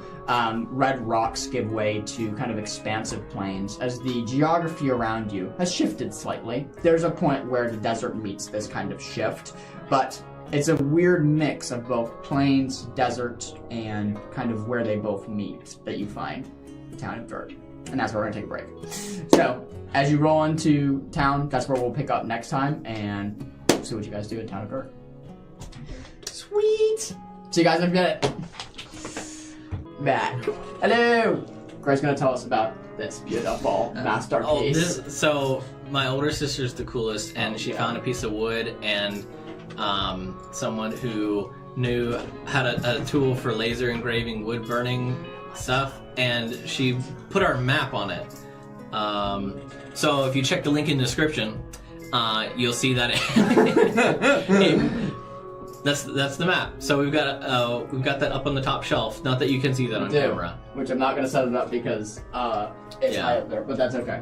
So, where we last left off, to your horse and carriage driven by Velo, who was a very kind stranger to you all, just a vegetable farmer, a simple man, has driven into the town of Dirt. You can see this very barren, western-like town laid out in front of you. You all kind of hop down the car. Well, it was a pleasure meeting all of you. I'm glad that I could assist you on your travels, and welcome to Dirt. There's not a lot to see here, but hopefully you can find something to do. Thank you, sir. Thank you. Do you need any help unloading your cart as payment? I'm continuing heading south towards Funnelville, actually. All right. Well, best of luck on your travels. Best of luck. Best of luck. May the mother bless you all. Here's the horses. You too. What do you say? May the mother bless you all. May the mother bless you all. He's gone. All right. Well, I guess we've made it back to civilization. I suppose this would be a good moment to request that we finally receive our payment now that we've returned you properly to some form of a town, as small as it might be. Victor's gonna immediately reach into his bag. Oh, you should have mentioned that sooner, and pull out the same box that he pulled out in Solara and pulled it out. Opening the small briefcase with the red velvet, the locks open up, and it's the 3 pristine vials, none of which are damaged. They are very, very pristine condition. Each one holding about only 2 to 3 drops of the Wandering Tortoise Tears. 3 out of the 5 ingredients that you need. I think we're at 3 out of the 5. 3 out of the 5 of the ingredients that you need. As you take them, step in the right direction. Yep, she'll just tuck those away in her pack. Thank you, Victor. I'm so sick of dust. It's everywhere. Can we please go to an inn? Oh, please. Yes, Beckett will just glance around. Can she see any? Or Yeah, there's an inn like right on the main stretch. There's like this main road. It's a very like classic Western town. So there's like a main road. All of the buildings are parallel to the road on the left and the right side, and then the church marks the end of the road. So there's an inn on the right hand side that marks like hotel, very scratchily written on a wooden board that you kind of like all make your way towards. It's about 2 o'clock now as that travel time has taken place. You make your way these 2 kind of like saloon-like doors. As you kind of make your way in, you see a very older fawn man kind of working the desk as he kind of has like a very kind of bushy beard, a farmer's hat on top of his head, and he's kind of like just like drawing. It looks like on a piece of paper. Oh, well, hello, travelers. A lot of new faces. Welcome. 5 rooms. How much do you charge? Well, it's low season, so honestly, we have a lot of vacancies. So how about the handful for the lots of you? Well, we will share a room, but yeah, we can chip in if everyone wants to. Sure. Oh, yeah. Very well. As you all kind of pile a handful together, which is 10 pieces of gold on our system. So if you guys want to figure out who's donating what, a handful is made. And 4 room keys are handed out. 1, 2, 3, 4. 4 room keys are handed out. As you're in this very like old Western style motel, there's no bar or restaurant inside. It is very, very bare bones. Reminiscent of the Solara Inn that you stayed in. You know what I'm talking about. I don't remember the name of it. Skrull's Rest, I got it. It's very reminiscent of that, except it's not multi-bunked, right? So it's very, very poor is the word that comes to mind. It's very, very poor, very, very sparse. It looks like one of the occupants who lives in the town, one of the townspeople, like their dream was always to build like this little motel, and it's just everything they have. As they've kind of situated it together, you all make your way to your rooms. Opening the door, it gives way to like a double-sized bed, a very like small bed, a double-sized bed with some loose curtains on a window. It's all one ground floor. As you open the windows, and it's just you see the open expanse of nothingness as like a tumbleweed like goes by. There's a few cactus darted around the desert. I'm coming to you. As you kind of make your way into the rooms and just kind of examine your surroundings. Yeah. As everyone like heads up stairs with their keys, Ivy's going to hang around the counter and she's gonna look at the guy and she's gonna go, have you had any other travelers come through here recently? Not very often. We are a very sparse townspeople. We don't have very many come down here. Although, I will say in the last few hours, we've had a few travelers not stay here, but pass by huge wagons. It looks like transports heading back from Solara. All from that direction. Pretty much, mostly, yeah. Most of them don't bother to stay, obviously, but they mostly pass through. Some of them resupplying here. Strange to see that many foot traffic come through here. Are you coming from that direction of Solara? Yes. Interesting. And any reason for visiting here? Just traveling down south. Well, you'll find hopefully everything you need here. I mean, it's not much, but we have very basic things. There's a blacksmith shop if you are needed weapons or armor or repair. There is the classic saloon, the Rusted Spur, that is right across the way there. Drinks, food, all their good stuff. So, and then of course the old church, which has been long lost abandoned, but that's about our 3 landmarks here in the town of Dirt. Not a lot to see. What is your population at? Currently 126. We went from 127 to 126 last night, unfortunately. I'm so sorry to hear that. Grandmother. Sorry. It's okay. I appreciate your sentiment. I appreciate your hospitality. Well, you were the only ones here, so very low occupancy here tonight. Do you happen to have food here or no? If you go across the way, we don't serve breakfast here, but the rest of the spur surely has all sorts of foods. Thank you.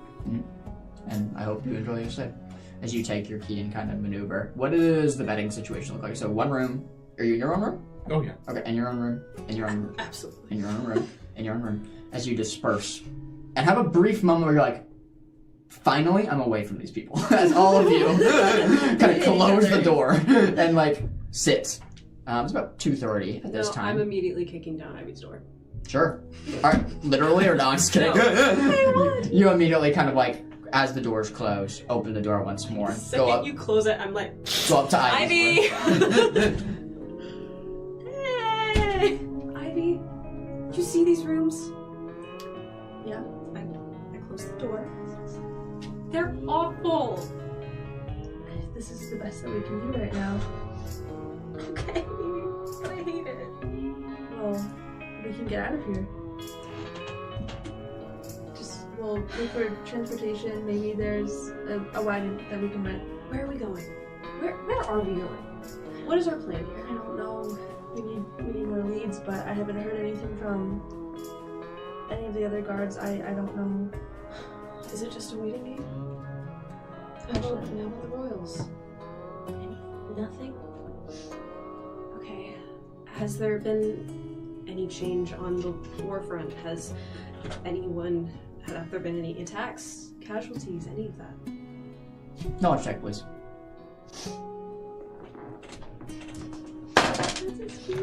Oh! Credit? 2 in a row? 2 in a row! Wow. Yes, up, dude. Slim. There was a note recovered probably a few days before you kind of entered Solara, right, with Valentine, that you had forgot to mention to Valentine it wasn't anything huge. It was just news that they had sent out, Ironsoul had sent out a group of spies to kind of hunt the Kaelif tribe and to try to recover what was lost. So that group of spies was sent out, and no word from the spies yet, but it was almost just like a little dated envelope saying, hey, we sent a regiment out of spies to try to gather more information. I'm gonna explain that to you. There's been a regiment that's been sent out, but no news from them yet. I don't like it. Neither do I. So, what do they want us to do? I guess keep wandering until we get some kind of lead. I was talking to the guy downstairs and he hasn't seen much. So I think our best option is to get out of here. Probably try a different coast. I don't know. Tornado Alley still south? That sounds safe. What about this is safe? Look, you already died once, and aside from Wisp, you're kind of, aside from that little green goblin, the only friend that I made, and I didn't like seeing you like that. So let's not die, and let's be smart and safe. And I think starting with that is dropping your friend. Victor? Yes. No. Why? I am not just looking for your friend out here. Okay? There's more? Yes. In this direction. There's always more. Why didn't you tell me? I didn't know how. I thought that partially I thought you would believe me. He can help me. Victor.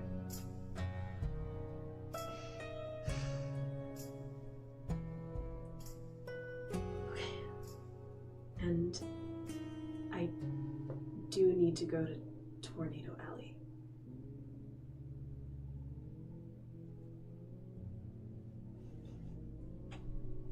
I should have known. Yeah, that's fair. How much do you trust him? Why do you trust him? Do you feel like you have to? Because he No. owes you something? No, it's nothing like that. I feel like I understand him a bit, and I think he understands me a bit. Correct me if I'm wrong, but I don't think that you guys come from the same background. No, no, we definitely don't. But I think we see the world a similar way. How is that possible?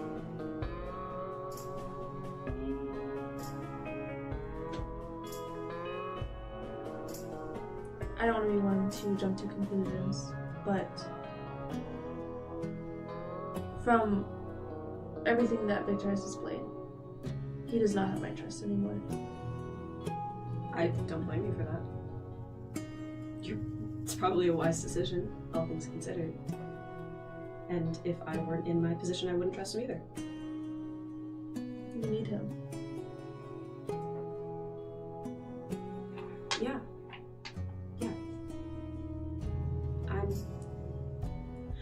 I'm sorry I didn't tell you sooner. I really don't have anything more to say. I didn't know how. Okay.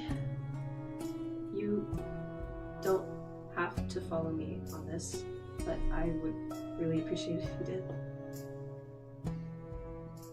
I told you I'd be here and help you. You have my word. Just know that I'm not fond of him, and aside from our initial mission, you're my next one. I have to keep you safe.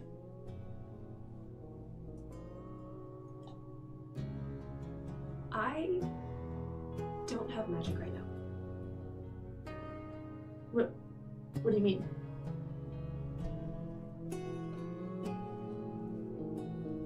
What about your bags and your little trinkets that you have? Nothing is working? When did this... Is it because you're dead? Yeah, kinda. I do not have time for the whole conversation, but I kind of need something.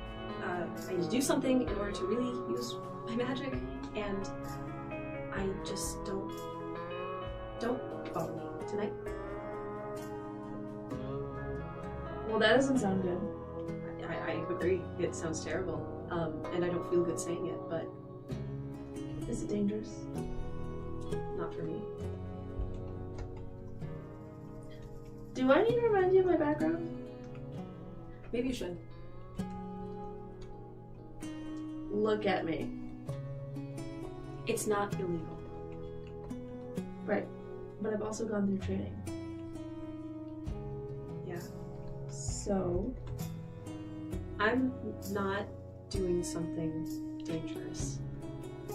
But you don't have your magic to protect you. I'll be fine. What are you gonna do? Stomp him with your heel? Yeah, actually.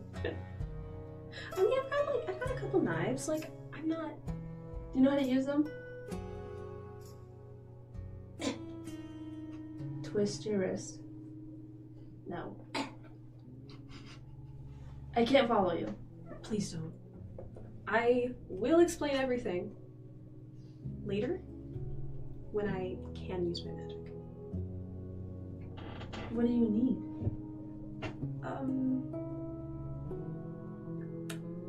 Blood. From... Anything? I was gonna go just find whatever was there. And, you know. your wrist. Just stick it. And fix this. When should I expect you to be back? I don't think you should take that home. And you don't have to wait up for... I will come find you when I'm done. Does that help? I don't like it at all, but I'll respect your wishes until the afternoon. Oh, I'm going tonight. But if you don't come back, and it hits, and both suns are up in the sky, I'm gonna look for you. I'll be back. I have one more question. When I, what did that look like? Did I say anything? Did you say anything? I honestly wasn't fully paying attention to that. More so the giant statue that was hurling stuff at us. Otherwise, you look like... So, didn't... Like that, or like freakier? I didn't... Next time, if you die, I'll draw it for you. Okay, thank you. I appreciate that. It didn't look any out of the ordinary. Okay. If that answers your question. Yeah, no, that's perfect. Thanks. I'm gonna go back to my room. Alright. Good talk. Just be safe tonight, please. I will be so safe. As that conversation concludes, you close the door. You make your way back to your room. Beckett and Cram, you are settling into... Sounds like a great breakfast joint. Beckett and Cram. You make your way into your room and close the door. And Beckett, you open the window just because it's so stuffy in the room. It's so hot. And you clearly need some ventilation. As you both have a moment to yourself, you feel the sandshell connector queen beetle kind of in your back of the cage. After a few minutes of unpacking your stuff and the window being open, you see hundreds of sandshell connector beetles pulling up the building and through the window, like a wave of them. I would like to try this. As you go up to the window, you see she's about to smush like a bunch of them. What do you do? Wait! Don't close the window! Just back up. I'll take care of them. It's okay. Just back up! Cram, did you tell them to follow us? No! I told them to not follow us. Becca's gonna back up to the doorway and press herself against it. Can you just get rid of them, please? I don't know why they're in here. I did not sign up to have a million new, tiny, many-legged roommates. I understand they can be sort of intimidating with their size and how aggressive they look, but they're really nice. See here, watch. Okay, your savior proclaims that you must get inside my hat. You see, as he says that, immediately they obey the command as they scurry up his legs and then through his cloth up his skin. And then can they not come from the windowsill? Using his arms to kind of drop into his hat that he's holding. And what's your plan now? Now that they're in your hat, are you gonna bring them outside? Yes. No, I'm not planning to do that. Cram! I'm sorry, I was about to lie to you. I won't lie. Well, I put my hat on. As you put your hat on, there's some that spill out onto your shoulders, but a lot of them stay upright and in the hat.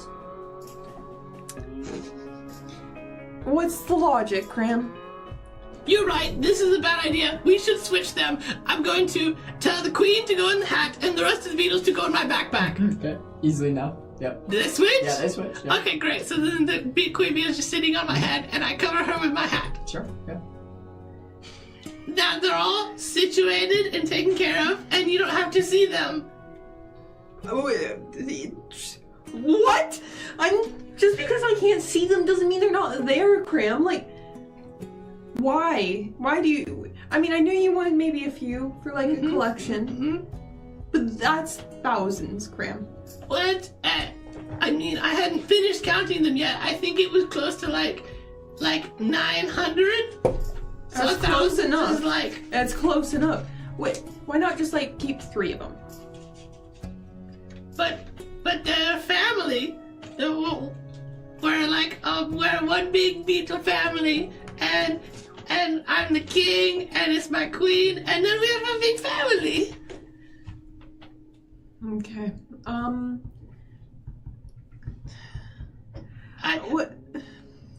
What would make you feel better about them being in the room? Would it be the cage? Would it be if they were in a bottle? I mean, the cage would be great. It's kind of their home, right? Like, it's meant for them to travel in there. But do we need all of them? Well, if they all fit inside the cage, it's not taking up any more space.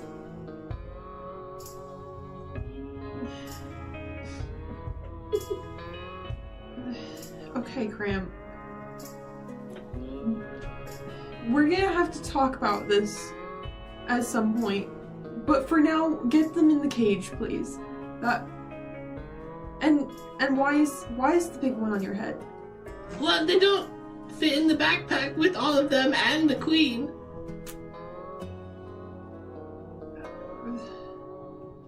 So why are we bringing all of them then?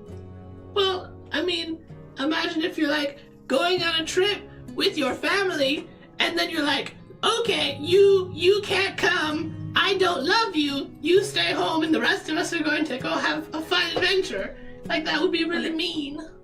Okay, Cram, I've said this before. I think I'm gonna have to say it again. They're bugs. They don't have the same feelings as people.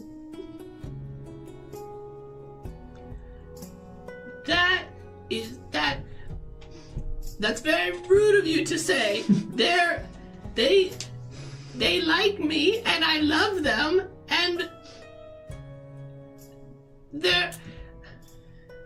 you're right. Okay, they're not as smart as us, but they still have feelings.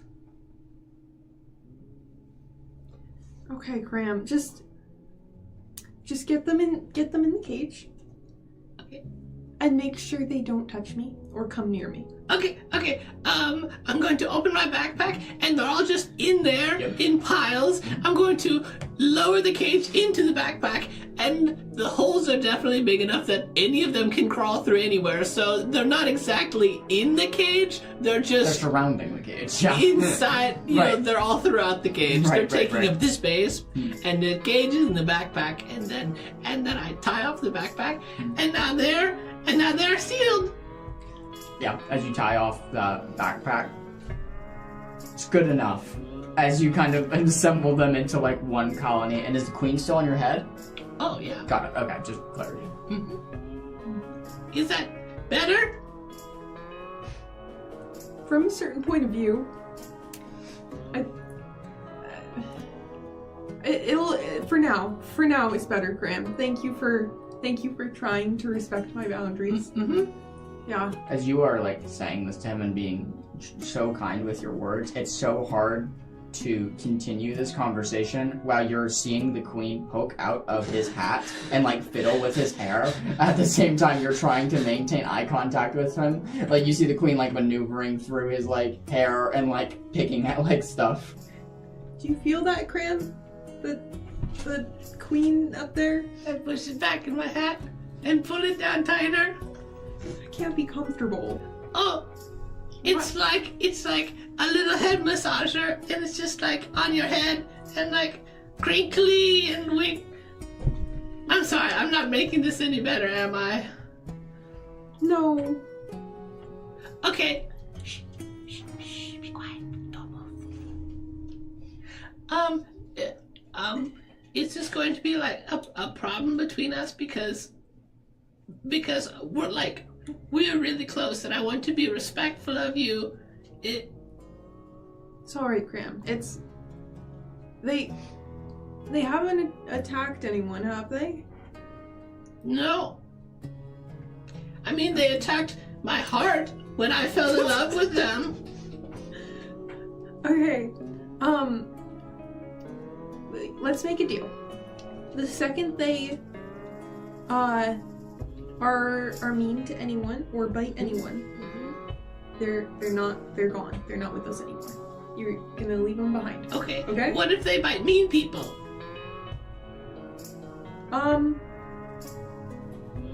You mean you think they can tell who's mean people? I can tell who's mean, and I can tell them who to bite. If somehow you were able to tell them, go bite that person, and they go bite that person, then okay. I can that's show okay. you. Would it? Not right. No. Okay. I don't see any mean people here anyway. Besides maybe Victor. But We could bite Victor. Do you... I mean, maybe a demonstration wouldn't be too bad. Okay. A little bit. Would you like to watch the demonstration, or do you just want me to do it? I would like to hear the demonstration. Okay. Where's Victor's room compared? Is it beside? 2 rooms down the hall to the left. Okay. I'll come get you when it's time. Okay. Okay. Open your door, see a very barren hallway, and you see Victor's door. Before I go, I wanted to ask, did you notice when I lied yesterday? I don't remember. Graham, what was that?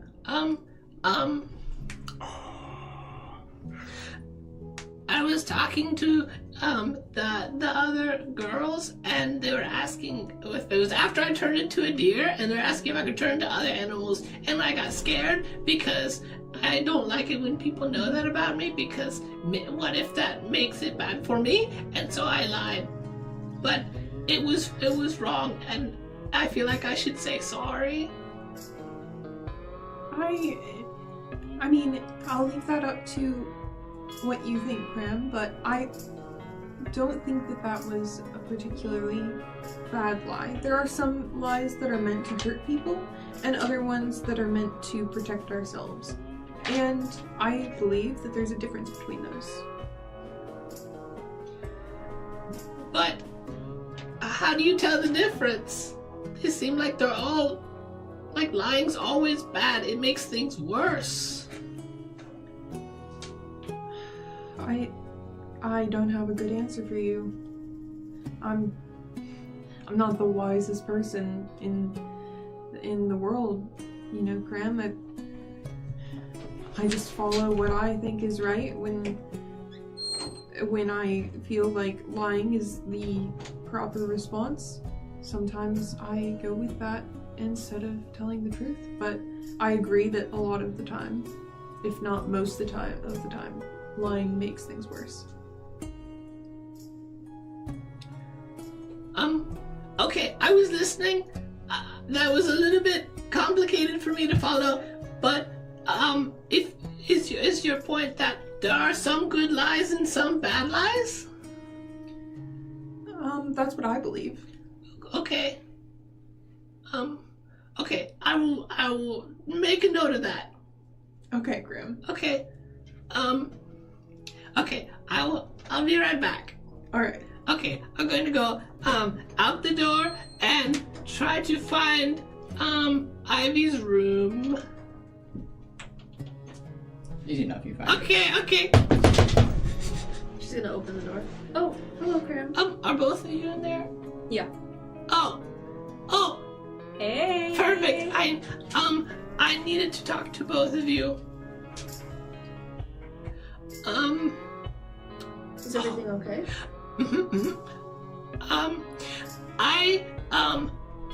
I told a lie to both of you yesterday, and I wanted to say I'm sorry. You asked if I could turn to other animals besides deer, and I said no, but the truth was yes. And I believe that lies always make everything worse, and so I'm trying to not lie. So I'm sorry. Will you forgive me? I don't know. That was pretty bad. I'm going to pull out a small tablet of compacted, dried cranberry, compacted into cranberry brittle, and I'm going to take the pencil out of my ear that I keep for drawing on my drawing pad, and I'm going to scratch one tally mark. What? What is that? What's that for? Oh, it's a pencil. No, what are The you tallying. scratching? Yeah. Oh, I'm tallying a tally mark. Why? Oh, this is my mistake board. It's for keeping track of my mistakes. So I've been around some very bad people, and I don't want to be a bad person. And so, I had someone who I spent some time with who suggested that if I could discipline myself to not be bad. And so I'm doing this. And so I'm disciplining myself for when I do bad things. Thank you for reminding me. I had literally forgotten to do the tally mark for my lie.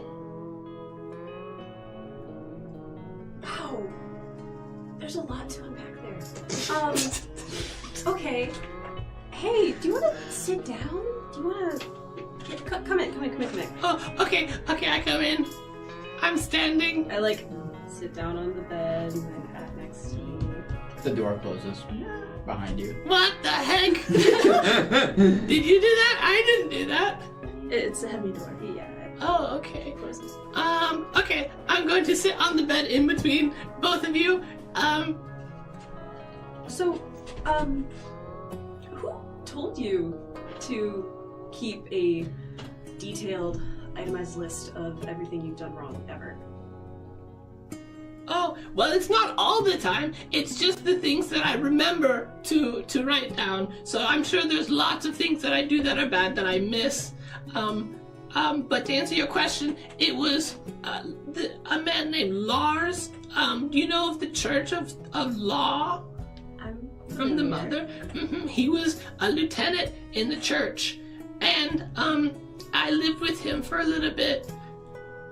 Not very long, though. And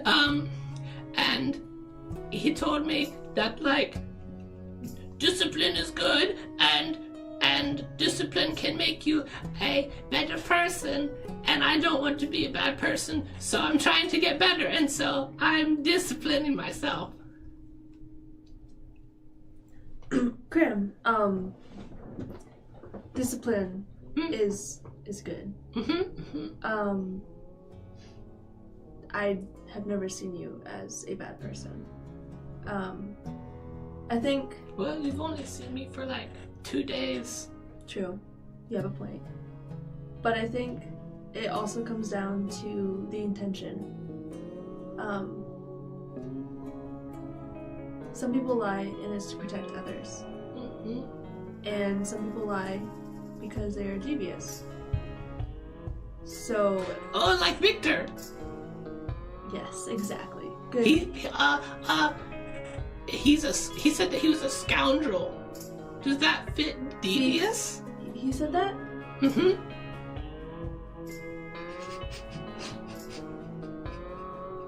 least he knows. Oh, yes, he knows. Yes. Then he is a scoundrel. But wait, what did that have to do with devious? Well, I think we're getting caught up on the wrong thing. You don't have to do that. Keep track of everything that you remember you've done bad, and then carry that with you, literally. I don't think that's really productive. But if I don't, then I could become a bad person, and then I could hurt people, and hurt people on purpose. I don't think you ever Really don't think that's true. Here, I don't do that. I don't carry around a stone tablet or mark off every time I hurt someone, either by accident or on purpose. Do you think I could be a bad person? Well, no, you're very nice. Well, thank you. Both of you are very nice, and you're very strong, and you're very sweet. Aww. And you're both very pretty.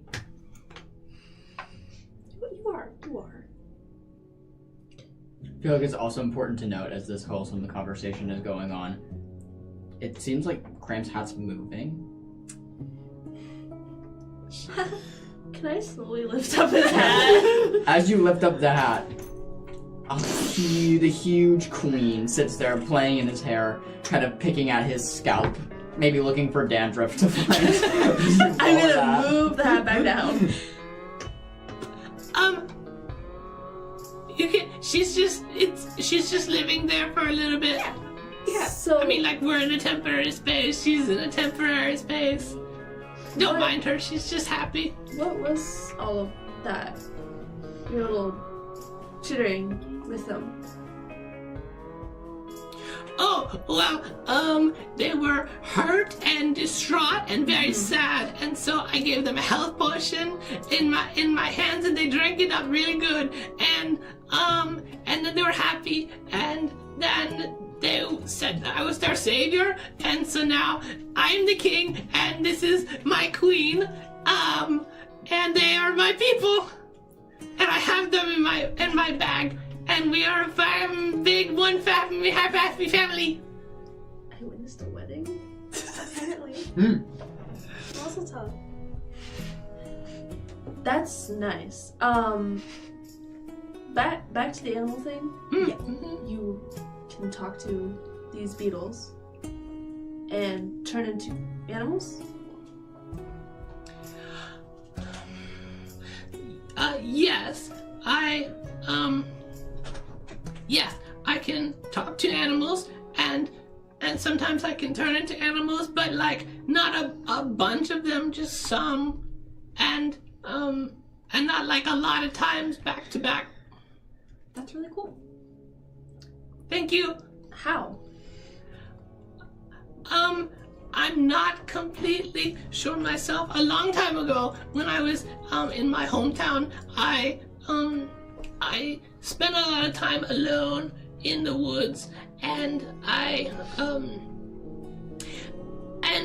had this friend who is a deer named Rosebud, and one day we were playing tag, and I climbed up in a tree, and then instead of being like, she was like, cheater! And then I got scared because she was talking to me, and I fell out of the tree, and I have this scar in my eyebrow. Because I busted my face open. I've done that.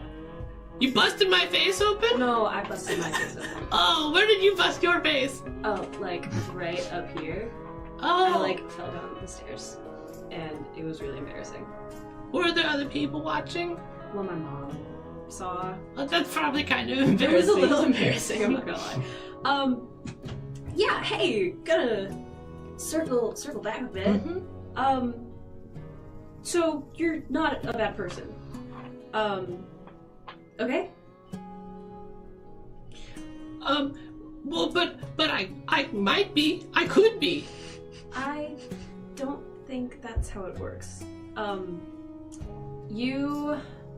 one had to tell you to save that beetle, right? The queen. You did that. Because that is your gut instinct. That is in your nature to be kind to things that others have not been kind to. Mm-hmm.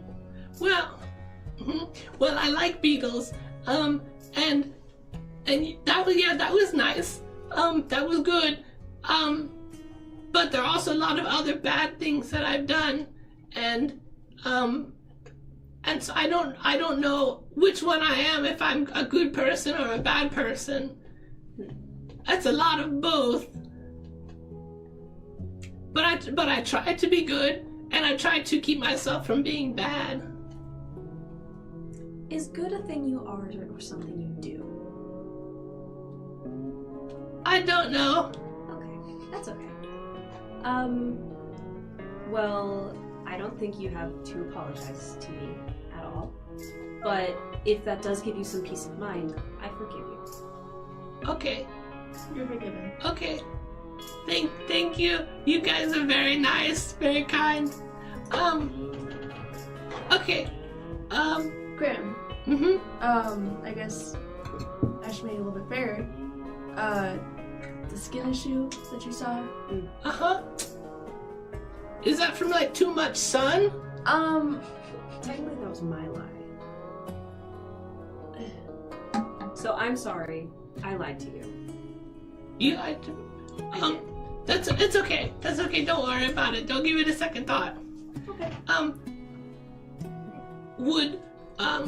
I like you guys. Would you consider telling me the truth? I'll tell you the truth every time. I'm not what I look like right now. I'm gonna drop my disguise. Whoa! Huge stone like wings kind of like unfurl a little bit, and the huge tail. No, you are heavier than you look. Yeah. That's a way to put it. That's very cool. Can I touch your skin? Sure. Okay. It feels like stony rocky. Uh-huh. Okay. Very cool. No wonder that you didn't need that bracer. Now it's just strapped around my little belly. Right. It's a disguise. Remember how I said earlier That's that... not much of a disguise. It only covers like this much of me. Well, on you, you're a lot smaller than I am. Okay. Some people lie to protect others, and my role is to protect people that I love. And so we use lying as an element of surprise against enemies. Oh, okay.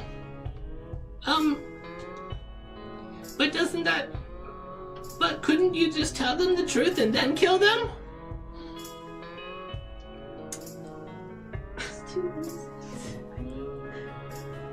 I could, but the people who I protect are important. So we like to live quietly and secretly. We don't want anyone that I protect to get hurt.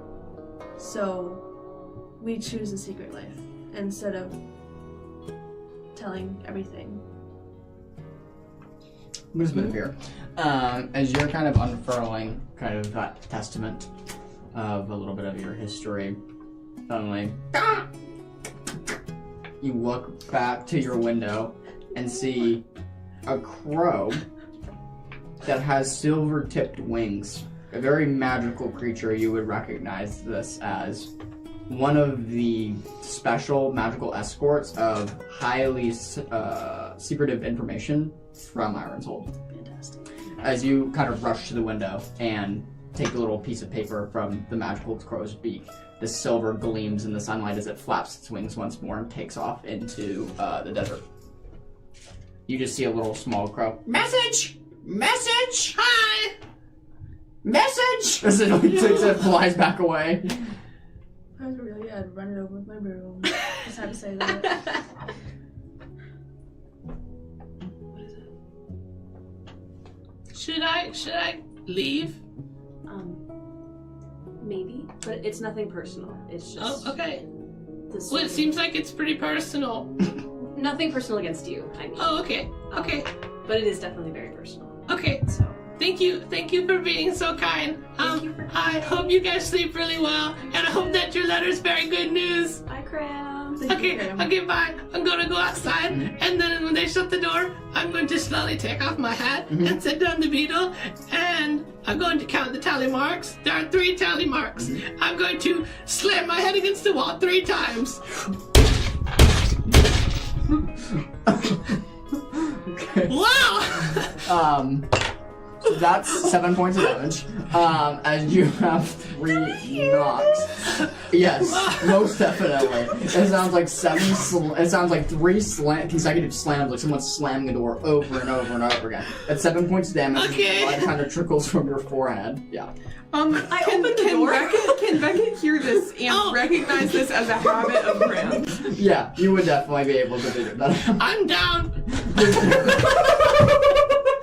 Okay, Beckett's coming running. Beckett! Yeah, well, no, she was already in the corridor. You are already kind of running out, but I do need you to make me a death move because you are down before you get to him. So you're in cap. I'm guessing you're taking a scar. I'm gonna risk it. No, I'm gonna take a scar. That would be an insane risk at all. What'd you roll? Robot down. 1 die. Oh, it's a crit. Oh, okay, so no scar. As you slam your head against the wall several times, you immediately rush over to him, thinking he's going to go unconscious. He bursts back with life. I'm on the floor, feeling sort of dazed, and oh hi! Cram, how many times have I told you not to do this? You don't need to punish yourself like this. And I'm gonna immediately heal him, with mending touch. Yeah. And let me. As you're rolling that, you open the door. It's like. As you're just watching Beckett talk to Cram as like blood is kind of trickling down his forehead. He's kind of just like sitting, laying on the ground. 2 hit points? Yeah. As you heal. Hey, buddy. Hi! What you doing? Oh, I was just disciplining myself for my bad things. Don't do that. I know you told me not to. I'm sorry. It's just, it makes me feel better. Not like physically, but like... Can't you, like, do something to make yourself feel better that isn't harming yourself? Well, but then it wouldn't be punishment. It can be a punishment without being physically harmful to you. Okay. What about I can... instead of you love cranberries, right? Mm-hmm. That's your favorite meal. How about you're forced to eat something that you don't like if you need to discipline yourself? I could do that. Try that instead. Okay. I'm going to open my backpack and ask the bugs to pass up my bag of bones and rocks. As easy enough, you all watch this scurrying like armor come across Cram as they're all kind of like encompassing him and reaching down into his bag, and like a chain of ants, a small like little pouch like this big, like a gold pouch, is brought up like starting at the hip and then slowly kind of coming up into your hand. Okay, I'm going to open it and take out 2 rocks and 1 small bone, and I'm gonna eat them. Cram, it needs to be edible. Like, you can't, you'll hurt yourself. That's the same as physical harm. You can't digest those, Cram. Does not count? No, you need to eat something that is meant to be eaten. Oh, Not poisonous. what should I eat? Thank you. Mm-hmm.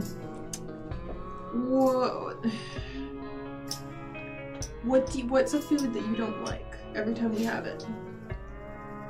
I seem to remember you not liking that fish we had on the boat. That's true. It was really fishy, and I did not like it. Well, maybe you have to tally up how many bites of fish you have to have whenever there's fish around. And so every one of those naughty points that you have, you need to eat fish for them. Mm-hmm. That's a good name, Naughty Points. I think I'll keep that. Okay, I'm going to go sit down.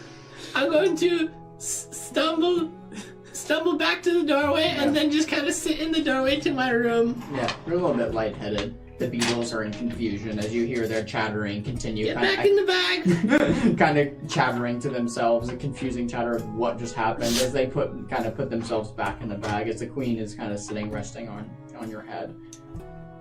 You all return to your rooms. Did his slamming his head on the wall, did he hurt the beetle at all? He didn't. Okay. Because what I was assuming this is the wall, and slamming it like this, so it's forehead. I put the hat and the beetle down before. Oh, okay, Yeah. gotcha. And then put them back on. Gotcha. Missed that. Yeah. I did too.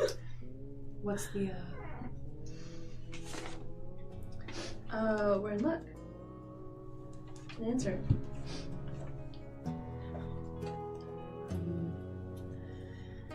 Oh, wow, that's convenient. Really convenient. Yeah. We have a lead. Okay, great. That's weirdly convenient. Yeah. I say we start tomorrow after your Yeah. business.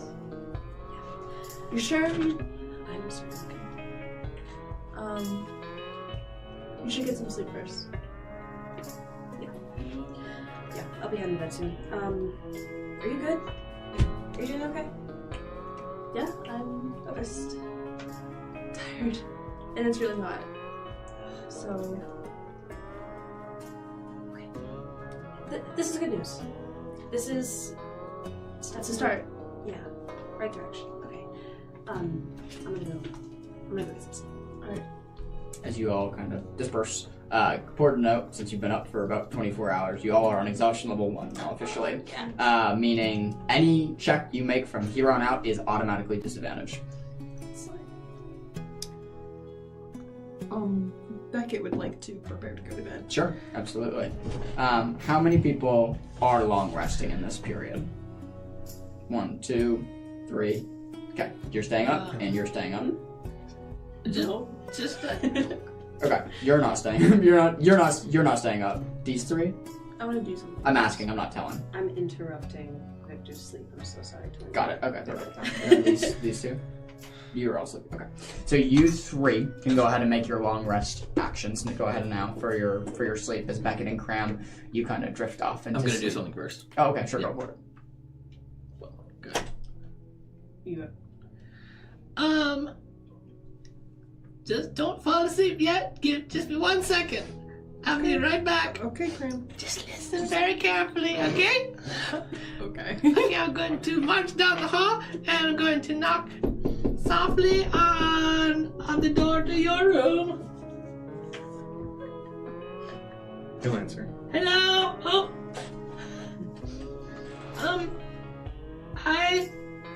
I need to talk to you. What about? I know that you're a scoundrel and a liar, but not a thief. But I was thinking about it, and I wanted to say I forgive you. I appreciate that. I trust you less, but people forgave me for lying, so I figured that I could forgive you for lying. So I forgive you for lying to me and to Beckett and to everyone. I appreciate that, Crab. You're welcome. Will you lie to us again? No. Okay. Okay. Okay. I'm going to insight check him. Go for it. With disadvantage. Yeah, you both have We disadvantage. both have disadvantage. Both have disadvantage. You're both tired. I'm gonna cancel out the disadvantage though. By Okay. You get 2 about that. I love being a scoundrel. I was the wrong person. Mine is 6. Oh, Okay, yeah, that is an 18. So hope or fear from both of you. fear. Sweet. Man, come on, guys. Yeah, he seems honest. Okay. I will never lie to you again. Crab. Thank you very much. That's good. I will never lie to you either. So we're on the same page. I appreciate Okay, it. I He's gonna trust sort you a of little bit more now. pat you on the shoulder. Let's get some rest. Yeah. Oh, Can you close your eyes for one moment? I will close my eyes when I go to sleep. Okay. Okay, then I'm going to take off my hat and hold the queen beetle. Do you see this? How could I not? It's rather large. It is. And I'm going to put it out and have it bite his arm. Okay. So go ahead and make me a command because you're commanding it to do something. Okay. Go ahead and make me an animal roll. Consider consequences.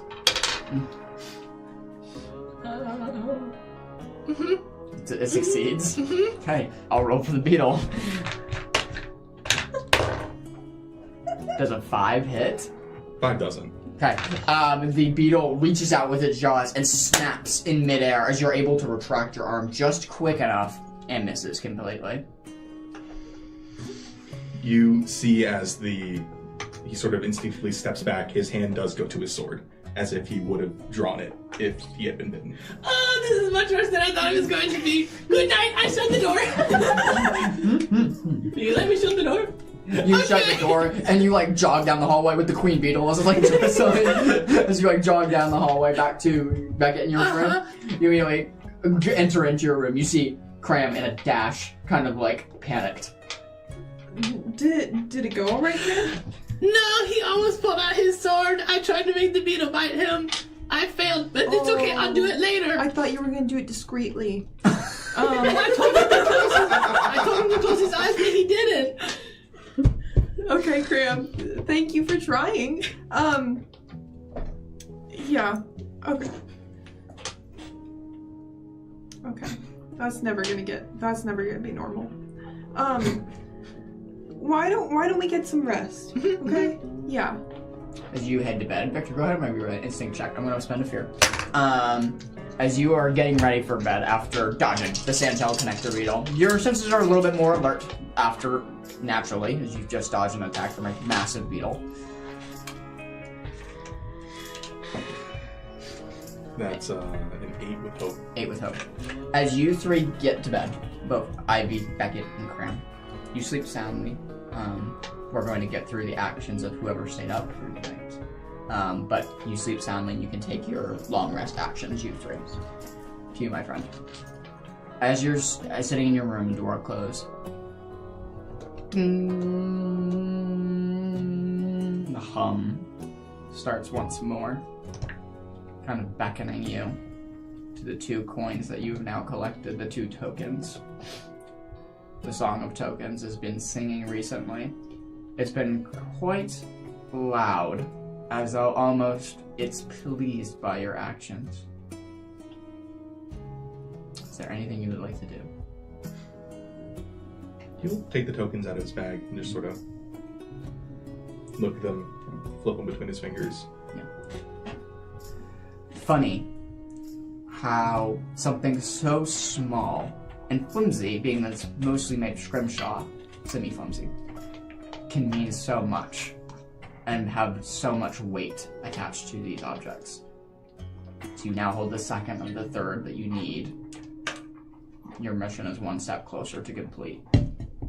With that, the actions of the people who did not go to sleep, which I'm assuming would be you, and you would try to go to sleep. Yeah. As we'll say, I'm thinking you guys got to bed at like 3, 4 p.m., so let's skip 4 hours through. Yeah, it's about 8 p.m. at this time. The town is settling into dusk. People have maneuvered back into their homes. It's very desolate. I'm waiting for nightfall.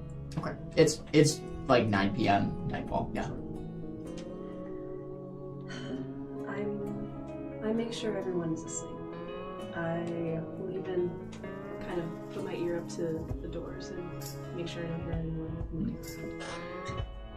And I will creep over to Victor's room.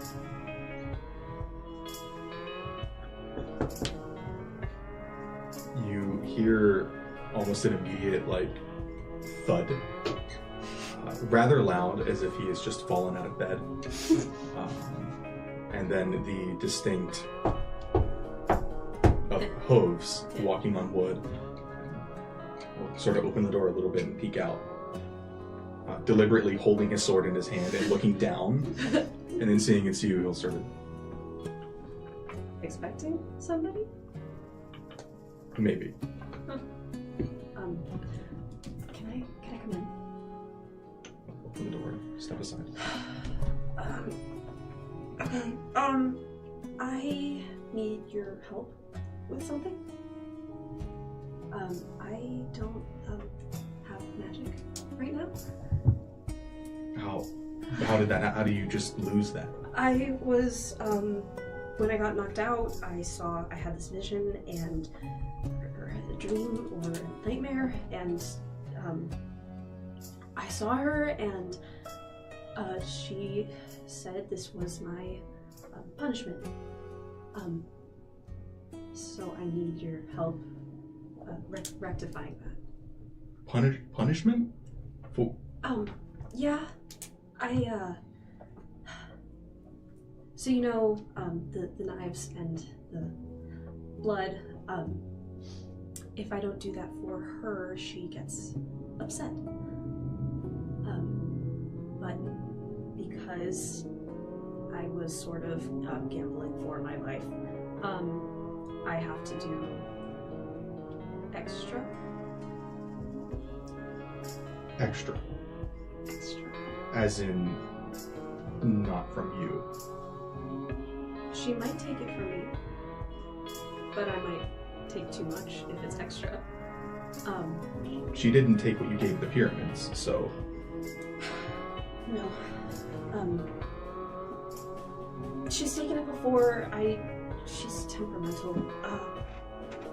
But I need to go do that soon. Can you please help me? He's immediately going to be picking up his sword and shield and putting his cloak back on tonight. Okay. Right now. Okay. And I will leave us outside. Yeah. As you head outside, it's completely nightfall. Going by the front desk of the small inn that you are staying in, nobody's even at the front desk, as the fawn man that was attending probably has gone home for the night, as there's a little "be right back" sign that's just nicely placed on the desk. Going fishing. As you guys kind of walk out into the desert streets, it's very desolate. Not many people stir. Identifiably, though, you hear, it sounds like the hustle and bustle of the town, the saloon, and from distinctly the saloon, a very nice, rag piano playing that's kind of emanating out into the street. You hear glasses shattering, people chattering. This is like the meeting place of the town. This is the place to be, especially at nightfall. So there's light coming, pooling out of the saloon doors.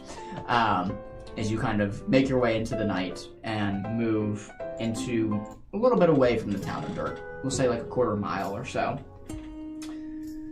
Go ahead and roll me a knowledge check. I'll allow both of you to do it to see if you can identify any sort of fauna in the natural area that can help you with your business. Okay. 11.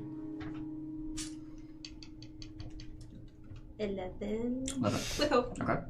6 with hope. Takes hope. It still at least hopes. You guys are Looking about.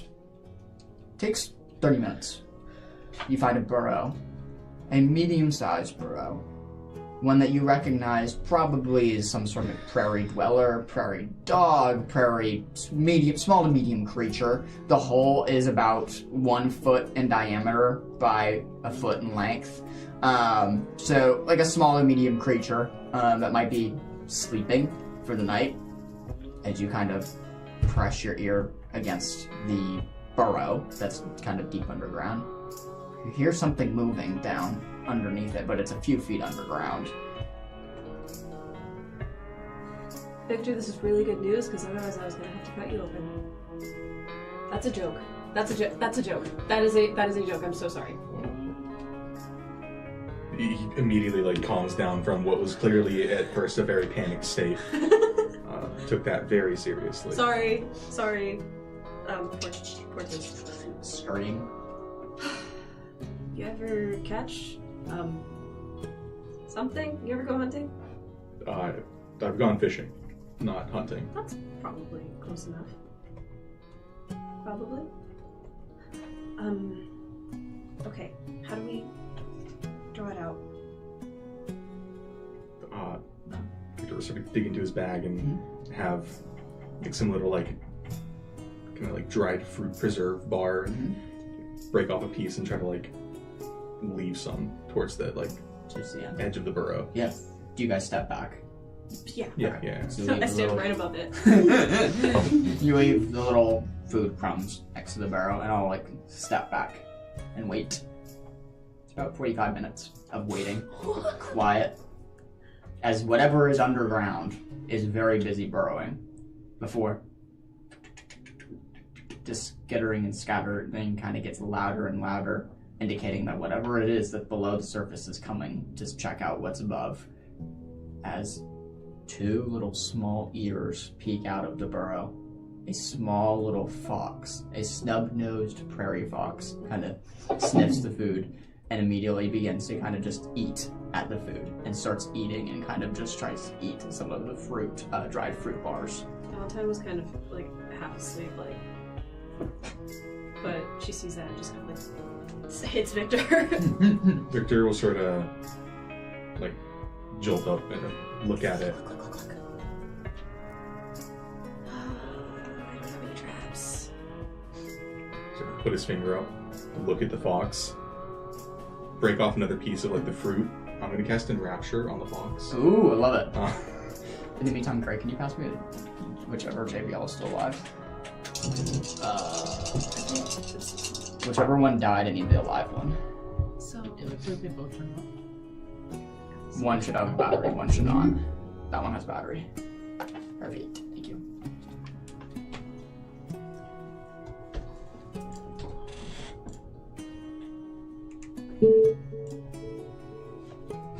Sorry, guys. Really immersive.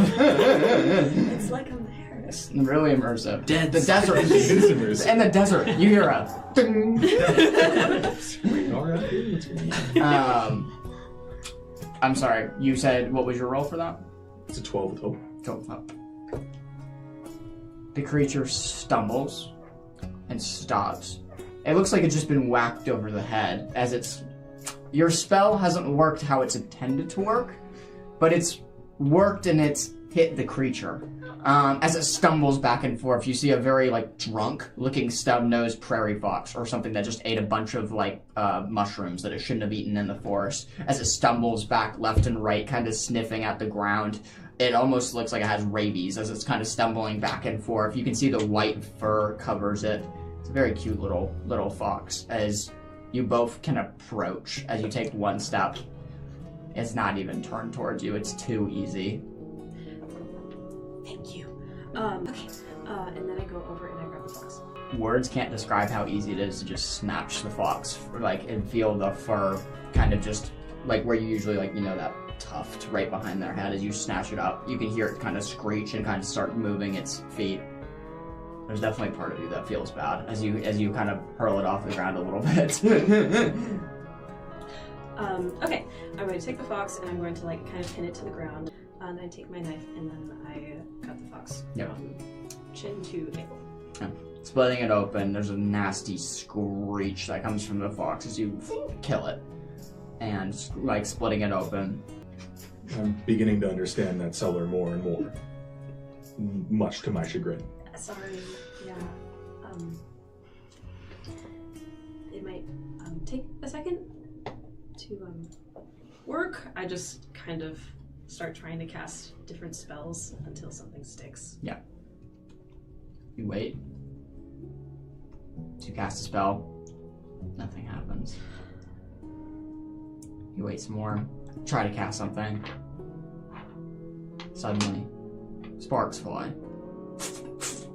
It's not full, and it might need some recovery time, as you are very tired. But you can start to feel your body start to tingle.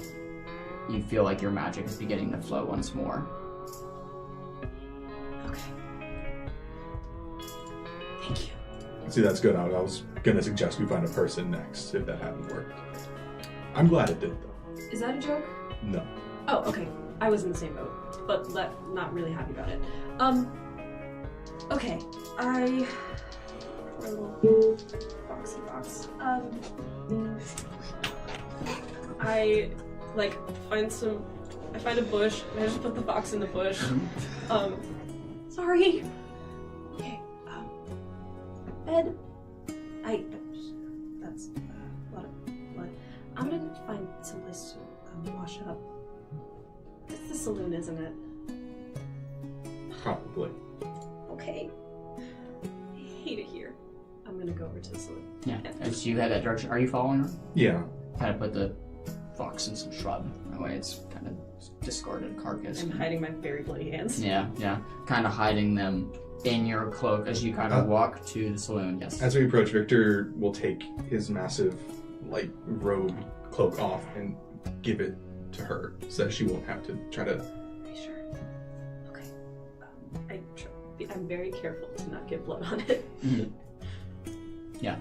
as you kind of have the cloak around you. It's really big.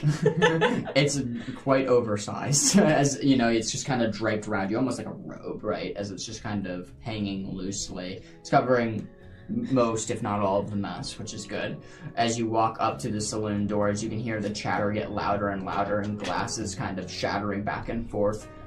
I'm going to take a 2-minute break, get our music fixed, and then we are going to continue from the saloon. So I'm going to put us on break. 2 minutes. We'll be right back. And we're back. Sorry, we got the sound back set up as one of our JBLs died. So as you approach the saloon, that is very, very busy at the moment. The piano kind of plays as you kind of both step in.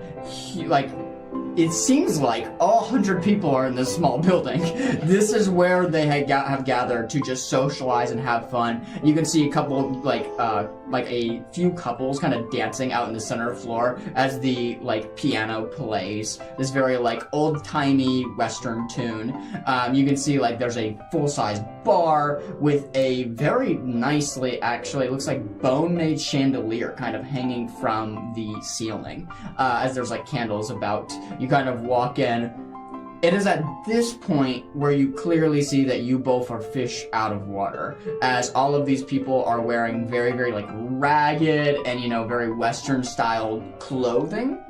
You kind of go in and it's like, oh wow, we definitely look different than most people here. However, there doesn't seem to be too much attention diverted to you as people are dancing about and maneuvering with a bar, just to kind of keep you updated as to what it looks like. As you step in, what do y'all do?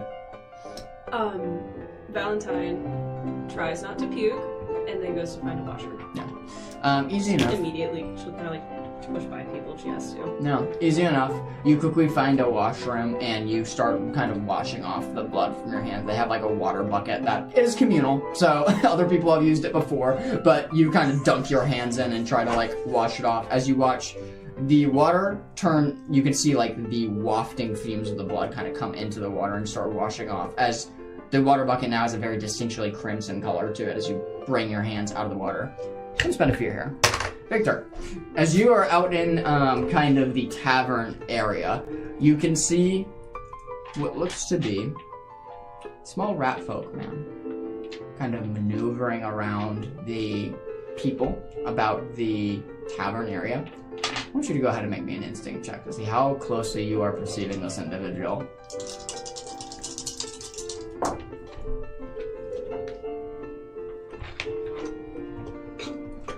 Seven with fear? Not too closely. As he continues to maneuver around, he seems like just a normal patron, just kind of maneuvering around the people. You can see he's very extroverted as he's talking to most. You would guess that he might be a tavern hand, or possibly an owner, someone in management here of this old saloon, the Rusted Spur. As you kind of exit the bathroom, you see the bustling crowd that is now in front of you, Valentine, and join Victor once more. Wow, this is a lot. It is. All is well? No, nobody saw you? No, I left a lot of blood in there, so I hope they just assumed someone had a really bad night. It's a rural town. I'm sure things happen. Yeah, that's true. Okay. I really don't want to be around a lot of people right now. Nor do I. Okay. I'm gonna spend a fear. As you say that, you hear a gunshot go off as you immediately, some of you duck and turn, and everybody is chanting, down it, down it, down it, down it, as a revolver was just shot up into the establishment from it looks like the barkeep, as there is a drinking competition going on between two patrons at the bar. You can see a little bit of dust fall down from the ceiling as a revolver was just shot up, and they're just downing these huge things of what looks like beer or ale. That big? This big. Oh, I couldn't see your bottom. Oh yeah. This big. I really want to get drunk right now. I don't see anyone telling us not to. I'm going over the bar. Yeah, Victor's following. Let's do it. Okay, so how does this Not work? entering a drinking competition. Okay. Just going to the Just bar. going to the bar. Just going to the Okay, bar. so I'm going up to the bar. The bartender kind of comes up to you. You can see a very small ribbit. He looks very dehydrated, more of like the toad line than an actual frog. He kind of has these like horns that sculpt up out of his head. He's a horn toad variant. As he kind of looks at you, hello, may I assist you? What drinks would you like? What do you have strong? Well, we have quite a lot strong. It's really about what you would like. Okay. I mean, I can get you the strongest ale that we have. Well, what is it? I think you should find out for yourself. As he like goes up to he kind of goes up to Yeah, it's the bottles and quickly starts making a concoction of several liquor bottles and starts pouring them and kind of slides it your way with a little squish lime and drops it in. It's on the house. Anything for you? whiskey. We do whiskey well here. As he kind of goes back into a kitchen-like area, you can see he comes up with a pint of whiskey. As he comes back and kind of puts it on. It's about the same amount of whiskey that we usually drink here. I figured that would be fine. I'll manage. Great. Well, if you want any end of the festivities, just let me know. Can I also get one of the whiskey, please? Yeah, absolutely. He goes back into the kitchen, gets another huge pint-sized whiskey, and sets it down to your second drink. Yeah, when he's gone, I take the drink and I pour it in a vial and I stash it. Sure. The super strong one, correct? Yes. Got it. As you kind of take a vial, pour the very, very strong mixed tonic that you don't know what alcohols and brew it is. You pour it in the vial and stash it, kind of sip on your whiskey. As you look to your left, it looks like a half giant and a turtle. Not turtle. What do they call them? Daggerheart. What is the Galapa? Thank you. A Galapa just finished their drinks and slammed down. It looks like the Galapa actually beat the half giant by like a good few seconds as they slam their drinks down. Everybody cheers. You can see the bartender has like a ceremonial revolver kind of sitting behind the bar. What do you all do as you sit there with your drinks? The next competition is about to begin as it looks like two people are starting to make their way up to the bar. Well, firstly, Victor's gonna reach into his bag and pull out the little vial of hot sauce Yeah. and hold it out to Valentine to add to whatever it is you're doing. Are you giving that to me? Yeah. Are you sure? You know more about potions. Take it. Okay. So this, just so I remember right, this is This the one is that the- came from session 1 that you had to Yes. sign a waiver for. Got it. Yeah. I got The it. level 10 hot sauce that Got was it, saying okay. death, dying, death. Got it. death. I just wanted to make sure I remembered correctly. Yep. Uh-huh. As you pass that, you now have joint 2 vials, one of a very hot liquid and one of a very strong alcoholic liquid. Thank you. I drink my whiskey. Yeah, I'm just saying. As you Valentine both is not very tall. As you both like kind of sip these huge pints of whiskey, the horn toad just kind of stops by once more. Let me know if you want your tab open or closed. Closed. Yeah. Okay, very well. I'll get your bill. As he kind of goes back, kind of scuttles for a moment and comes back. It serves about 5 pieces of gold for both of your drinks. Victor, roll. Sure. Put 5 pieces down. Yep. Oh. Yeah. Please. He kind of takes it. Thank you very much for coming. We hope you have a wonderful evening. As he Thank kind of comes back once more. Notice something. His voice has changed. Awesome. That's fun. Horn Toad's voice has changed. What's up? Also, you didn't have to cover it. I can pay some. It's okay. It's okay. I'm burning a hole in my pocket. Okay. We should go to bed. Okay. Why? I feel like I should get a mirror, and then it will be self-explanatory. Oh. That's funny. I don't feel good. I wonder why. You are now exhaustion level 2, my friends. Mhm. This is a heads up. I'm sorry for dragging you out here. I didn't want to like make you see a dead fox. That's kind of messed up. I'm sorry. Don't worry about it. Okay, I'm worried about it. Remember that page I gave you? Yeah. I meant it. Why are you being nice to me? Why would I not? I don't know. It's like people aren't really nice, and I don't get it. Bang! Another revolver shot goes off as you both jump. Let's head back. Okay. Get some sleep. She's like dragging her feet. As you kind of drag your feet, take care of a very tipsy to drunk Valentine. Kind of getting back to the small inn. And you make your way into the threshold. There's still the Be Right Back sign still there. Dust kind of covering the counter as you walk in. It's good at least midnight by now. As you kind of walk in, the moon has risen into its final apex point over Tarsus. As you kind of walk in, you guys both head to your room. You know what she said to me, or like made me like say when I was like dreaming. We can talk about it in the morning. You're not in a good state. Children are cast out. Isn't that funny? I wouldn't call it funny. You should get some rest.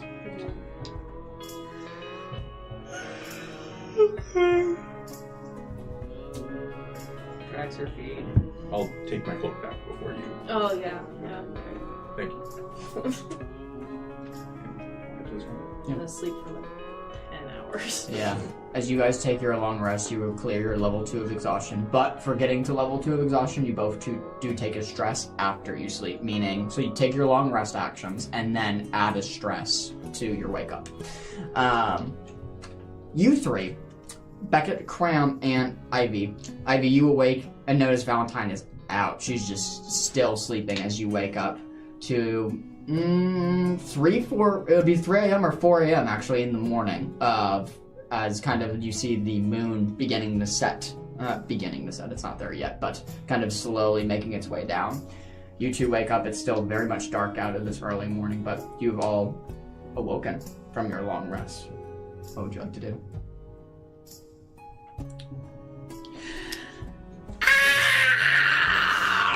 Okay, I'm going to put on my hat and I'm going to feed cranberries to the little beetles. Sure. In my backpack, just drop them in there. Yeah. And give them to the big one. Feeding them breakfast, you kind of drop them in and try to make it as sparse as possible. You quickly are kind of like looking for your bag, and obviously you have the cranberries that Beckett gave you, but you realize that you're working on a limited stash now, right? And you might have to go to a market of sorts to pick some more up. That way you can continue the hungry beetles, to feed the hungry beetles. Is there a market here? Oh, well, Beckett kind of stretches and gets up. I hopefully, Crim. I mean, most towns have one. We should probably go asking around, look for one. You still need those clothes. Mm-hmm. Yeah. These ones are now barely hanging on. This strap is still attached and you can see a little bit of my butt crack. It's not very good. No, it's not. Let's take care of that today. Okay, what if they don't have clothes in my size? Then you'll have to borrow some of mine, I guess. And we'll have to find some more in the next bigger city if we can't find some here. But we can at least look. Okay. For sake of expediency, you guys take your very, very early morning, and you have to wait for the one general shop to open up. It is one shop that serves this entire community of 100 people. There is a blacksmith that is adjacent that does like armor and weapons, but this is not attached to this like very small little supply store. The only thing they have that would kind of fit your need is they have rations, just like this kind of stale granola almost, and they have clothes that you can make work. They're a bit longer, so they might need some tailoring from a more person who is adept with a needle to fit you more properly. But they have those two things if you wish to purchase those. Do they have any like clothes made for children that might fit better than the? That's a good question. There are some. It's very, very limited selection. But there's like you find one pair of like shorts and a t-shirt that roughly could fit Cram. Well, Cram, what do you think of these options? From what I can see, we've got two different pairs here.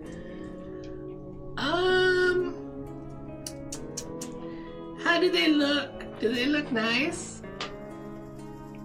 Oh, I'm sorry. Yes, they're very simply made. It looks like a cotton blend of sorts. It's kind of scratchy material. Nice is not the word I would use. Homemade. Okay, we can just get the simple like shorts and t-shirt, and I'll wear that until I can repair my overalls. Okay. Yeah. Do you have any fish? You kind of look at the adult shopkeeper.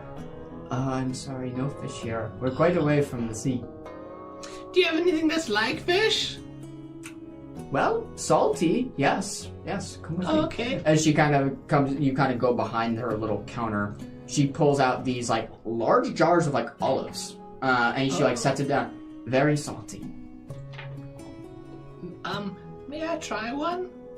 Sure. And she pulls one out and hands it to you. You can see it's like a little green olive. Mm-hmm. As you pop it in your mouth, the salt is immense. As you can feel your lips quiver.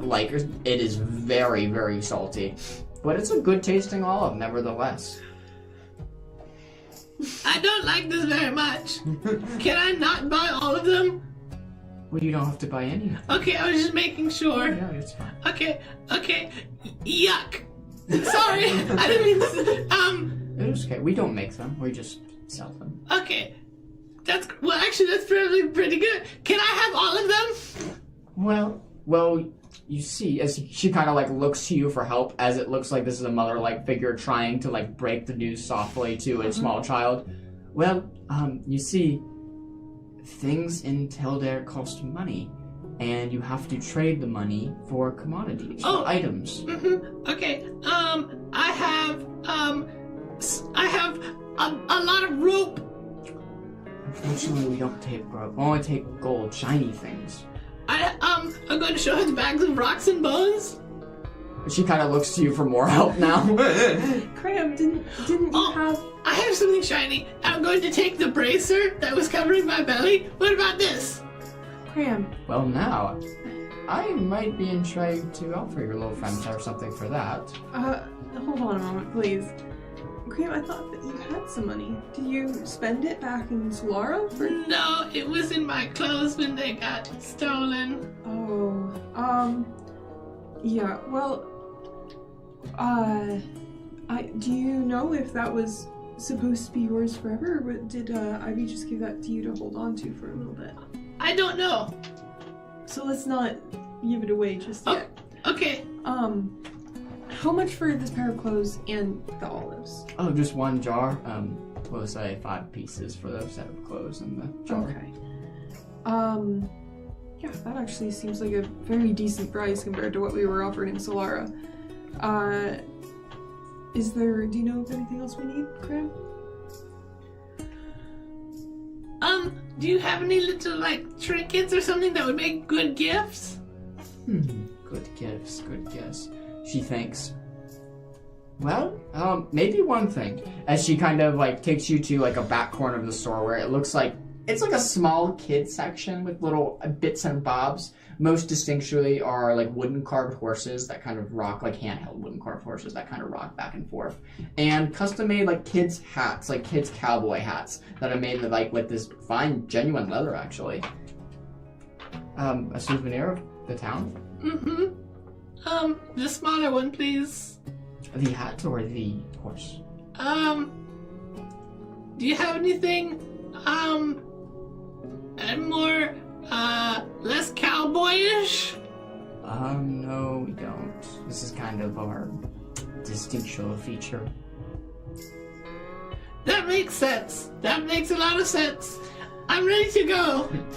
Alright, then we'll just get the olives and the pair of clothes, please. Sure. 5 pieces of gold come from you and is this nice exchange from the shopkeep as you take your jar of olives and your clothes. Do you want me to pay you back for any of that? It's alright, Cram. You've been so helpful on this trip that I think you already have. Okay, thank you. Thank you for buying them for me. Okay, I have it. You have your little surprise of your jar of olives and your clothes. It's about this point, probably now 8 a.m., that you two would have waken up. As you kind of wake up and stretch, oh, you have a massive headache, my friend. The sunlight streaming in your window, you squint and hold your hand up to it, trying not to get it in your eyes because of how much it is affecting your pounding headache. Victor, you wake up pretty fine, actually. As fine as fine could be. I take 10 extra minutes and I just take the covers and I just put them over my head. Sure. Take the pillow, put that over my head as well. Absolutely. It blocks it out pretty well. Ivy, are you in that room? Okay. We have different rooms. I'm sorry, that's right, yes. As you kind of stuff a blanket and pillow over your head, it's covering some of it.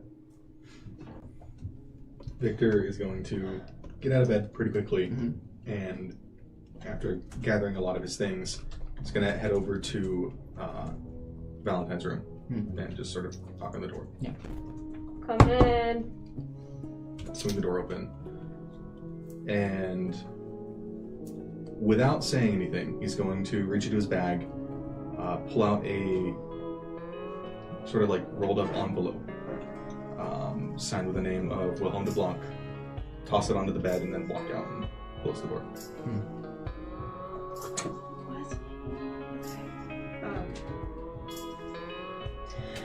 I sit up, regret it, and I grab the note.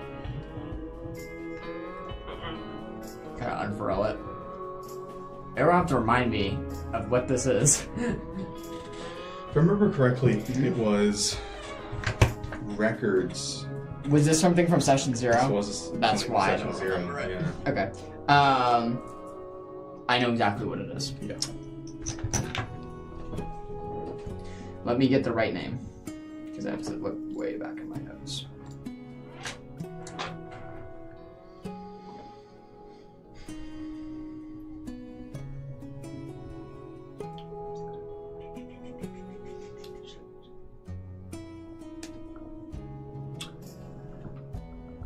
As you are taking this envelope, unfolding it, it looks like a transactional receipt of goods from, oddly enough, your family to this man named Celui de Blanc. It looks like, while it doesn't outline what this shipment was, it is a receipt that the goods that your family was supposed to deliver, particularly your mother and your grandmother, was not delivered to Mr. de Blanc in a timely manner. And this is serving as a, cease and desist letter from Mr. de Blanc, an itemized receipt of what your family owes, plus interest now on top, for the missing shipment that never arrived to Solara. I scramble out of bed and I burst open the door. I'm like, hey! Yes. Where'd you get this? Remember the name that I mentioned when we were eating in Solara de Blanc? Yes. Yeah, from him. Does he know you have this? He handed it to me himself. Why? He thought I was going to use it against your family. Oh, I told him I would. fair enough. Wow, okay. Thanks. Do I need to be worried about this guy? I would keep an eye open while we're on Tarsus. Why don't you go ahead and make me a knowledge roll if you know that de Blanc name? Yeah. feel like that's pretty fitting. Come on. You would search your brain as soon as you saw who it was signed by. Is he a well-known merchant? Oh yes. Would I at all have my highborn ability? I'll allow that. That's fine. Wonderful. I will take advantage of that. Wow. Wow, not great. That's cool. It's okay, you're drunk.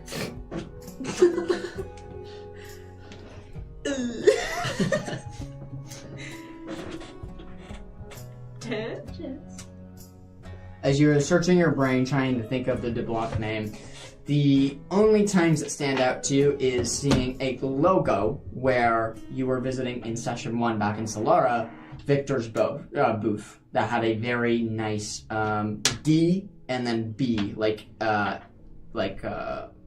inscription of the 2 initials, like gilded in gold across like a red like tapestry across his booth. It's reasonable to assume that this man is a well-known wealthy merchant. Beyond that, hard to tell. Wow, I have no idea what this is. There's a lot of merchants, and there's a lot of people that hate my mom. Okay. Thanks. You're welcome. For a lot. Sorry. Wow. Oh. Oh, wow. I'm sorry. For a lot. No need to apologize. Again, you have the page. Okay. Yeah. I'll be right back. Go over to Ivy's room. Yeah, I'm gonna spin a fair. As you're going over to Ivy's room and you kind of just get about to the door, you notice like a man in a hooded figure walk past you, just because you're in the hallway, walk past you quite like abruptly and slam the door onto one of the rooms, seeming that it is now occupied. Okay, freak. I knocked on the door. Yeah. The door is cracked open. She's not. Oh.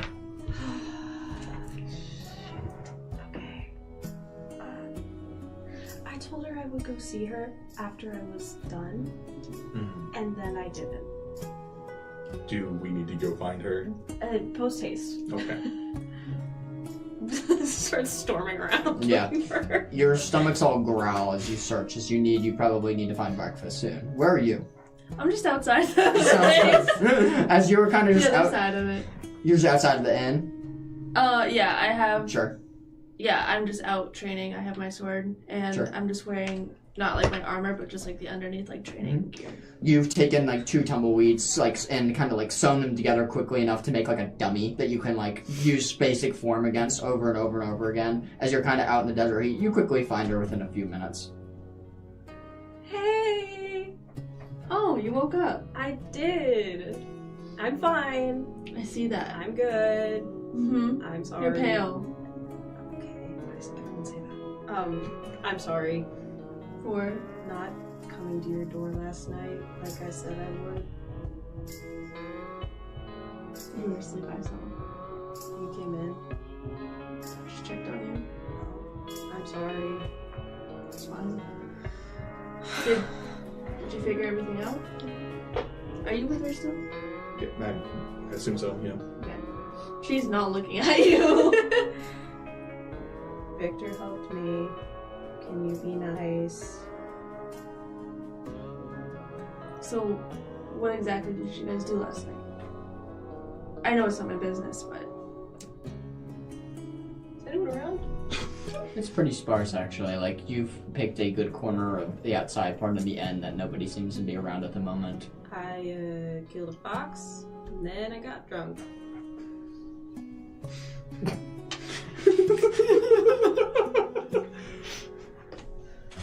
you did what?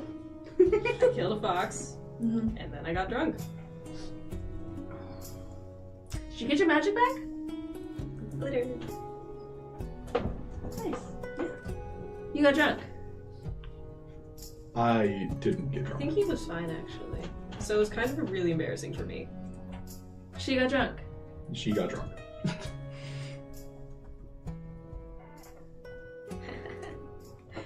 Yep. Was that smart? No. Absolutely not. but I'm fine. I didn't get pickpocketed. Make sure I didn't get pickpocketed. You have. At this point in time, Victor, Yeah, okay. a memory flashes back. Small rat folk man running around very, very sneakily. As you reach down for your handful of gold, it is gone. As you remember the face of the rat folk man seared into your mind as you just squint with anger. So I maybe got pickpocketed. What'd you lose? Your gold. My gold. Okay, well, I have. Do I have money? You gave it to the statue. Huh? You gave it to the statue. That's right. You dumped it out in front of the statue.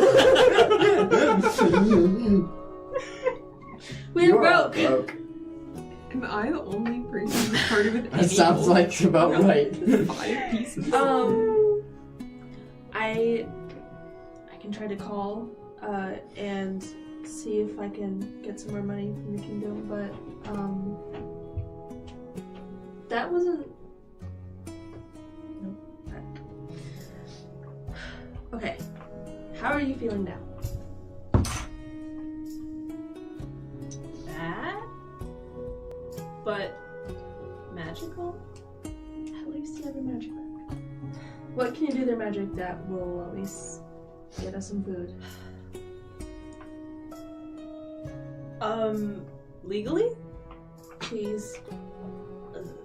Did you ask me legally?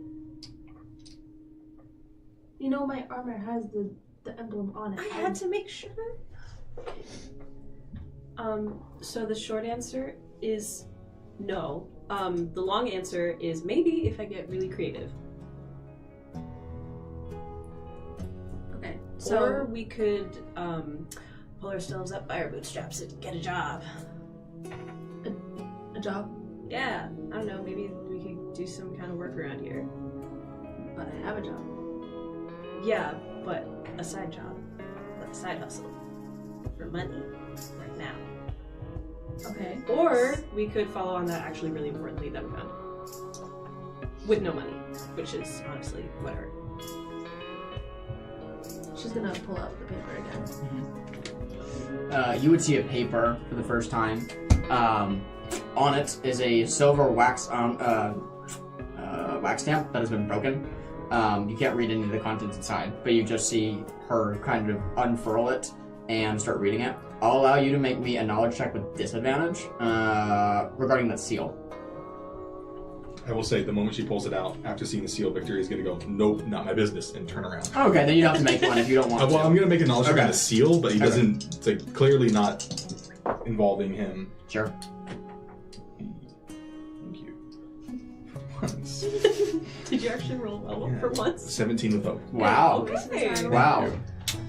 Not only do you know the continent, you know what city that's from. Oh. As you quickly just take a quick glance at the seal, you recognize that as the Ironshold regal mark. It is specifically for the city of Ironshold in the Northlands, and that specific symbol usually is associated with royalty of some regard. Your first thought when seeing that, Ivy is royalty. Ivy is either royalty or an emissary of royalty, a politician.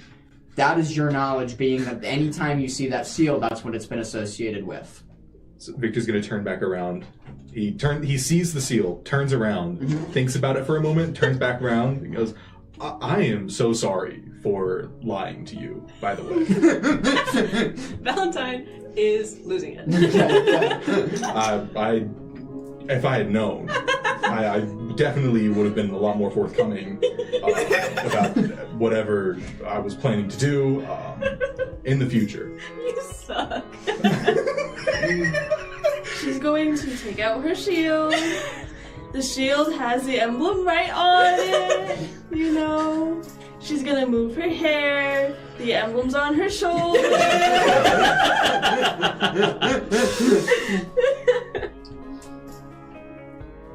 appreciate your apology. I do not appreciate the position you put us in. You're only here because she's pleading for you. Just so you're aware. I'm not. Okay, pleading's a strong word. He is sort of. At that moment, I'm going to spend 2 fear.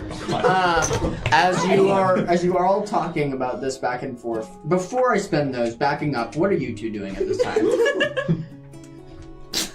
What are we doing? I'm eating 3 handfuls of olives. That's such a sad breakfast. As you're just taking your little olives and putting them in your mouth, as your stomach is growling. I'm holding my tablet of naughty points, and looking at them one by one, and taking 1 handful each, and trying to eat a whole handful of olives that I don't like and taste really bad. Yep. You go ahead and make me a strength saving roll for me. As you try to eat a whole handful's worth. 3 times. Cram, you could just eat 1 olive per point. What's your strength save? 9 with fear. On the second handful, you vomit all over the place as this nasty goo comes and spews from your lips of the mushed olives that you had just recently chewed. The beetles are loving it. As they crawl out of Trailing your it on the back and just start eating this green mess on the floor. I am so sorry. I have 1 more handful to go, and I'm going to go. As you go up for the third handful and begin trying to chew it with your chipmunk cheeks. Going back to the fear that I spent with you guys. As you are kind of outside the inn, you hear a yelling, a commotion of sorts, coming from the saloon. A few, probably 80 feet away from you. You can't see the front door of the saloon, but you hear a commotion starts as you hear the doors opening and closing, and it sounds like a yelling match has started between a couple people, and it seems like one man is kind of chirping back. It's too hard to make out what they are saying from your distance, but it's a arguing match of some sort. It does alert you, but all. Was there a gun last night? There was a gun. Yeah. A gun? Yeah, a gun. Yeah. At the bar? Yeah. Where you got drunk? So, just to make sure I'm clear, there's a extremely dangerous device in a location where people are not in the right state of mind. Mm-hmm. To be entirely No, you can't argue with that.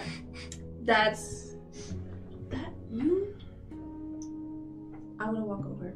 You're gonna walk over to the saloon. Victor's also gonna walk over. As you start walking over to the saloon, you see it looks about 3 burly men, right? Half giants, humans, just kind of like a menagerie of races, kind of like mixed breeds, yelling at this one scrawny looking fellow. Are you joining them? Oh, yeah. You quickly recognize this fellow who's in the hood. He's the man who slammed the door a few seconds ago, as he's cowering, trying to back away from this crowd of 3 people as they're yelling obscenities at him, something about, accusing him of a crime, as he's kind of, maneuvering back. You also recognize him. Looking at this fellow, you see that his skin tone is changing as he's trying to back his way out of a situation, and you're watching this fellow, you're getting closer and closer. His voice is changing. Similar to the barkeep's last night. You quickly realize that you're looking at a morphling, someone who can quickly change very, very quickly from race to race, or from humanoid to humanoid.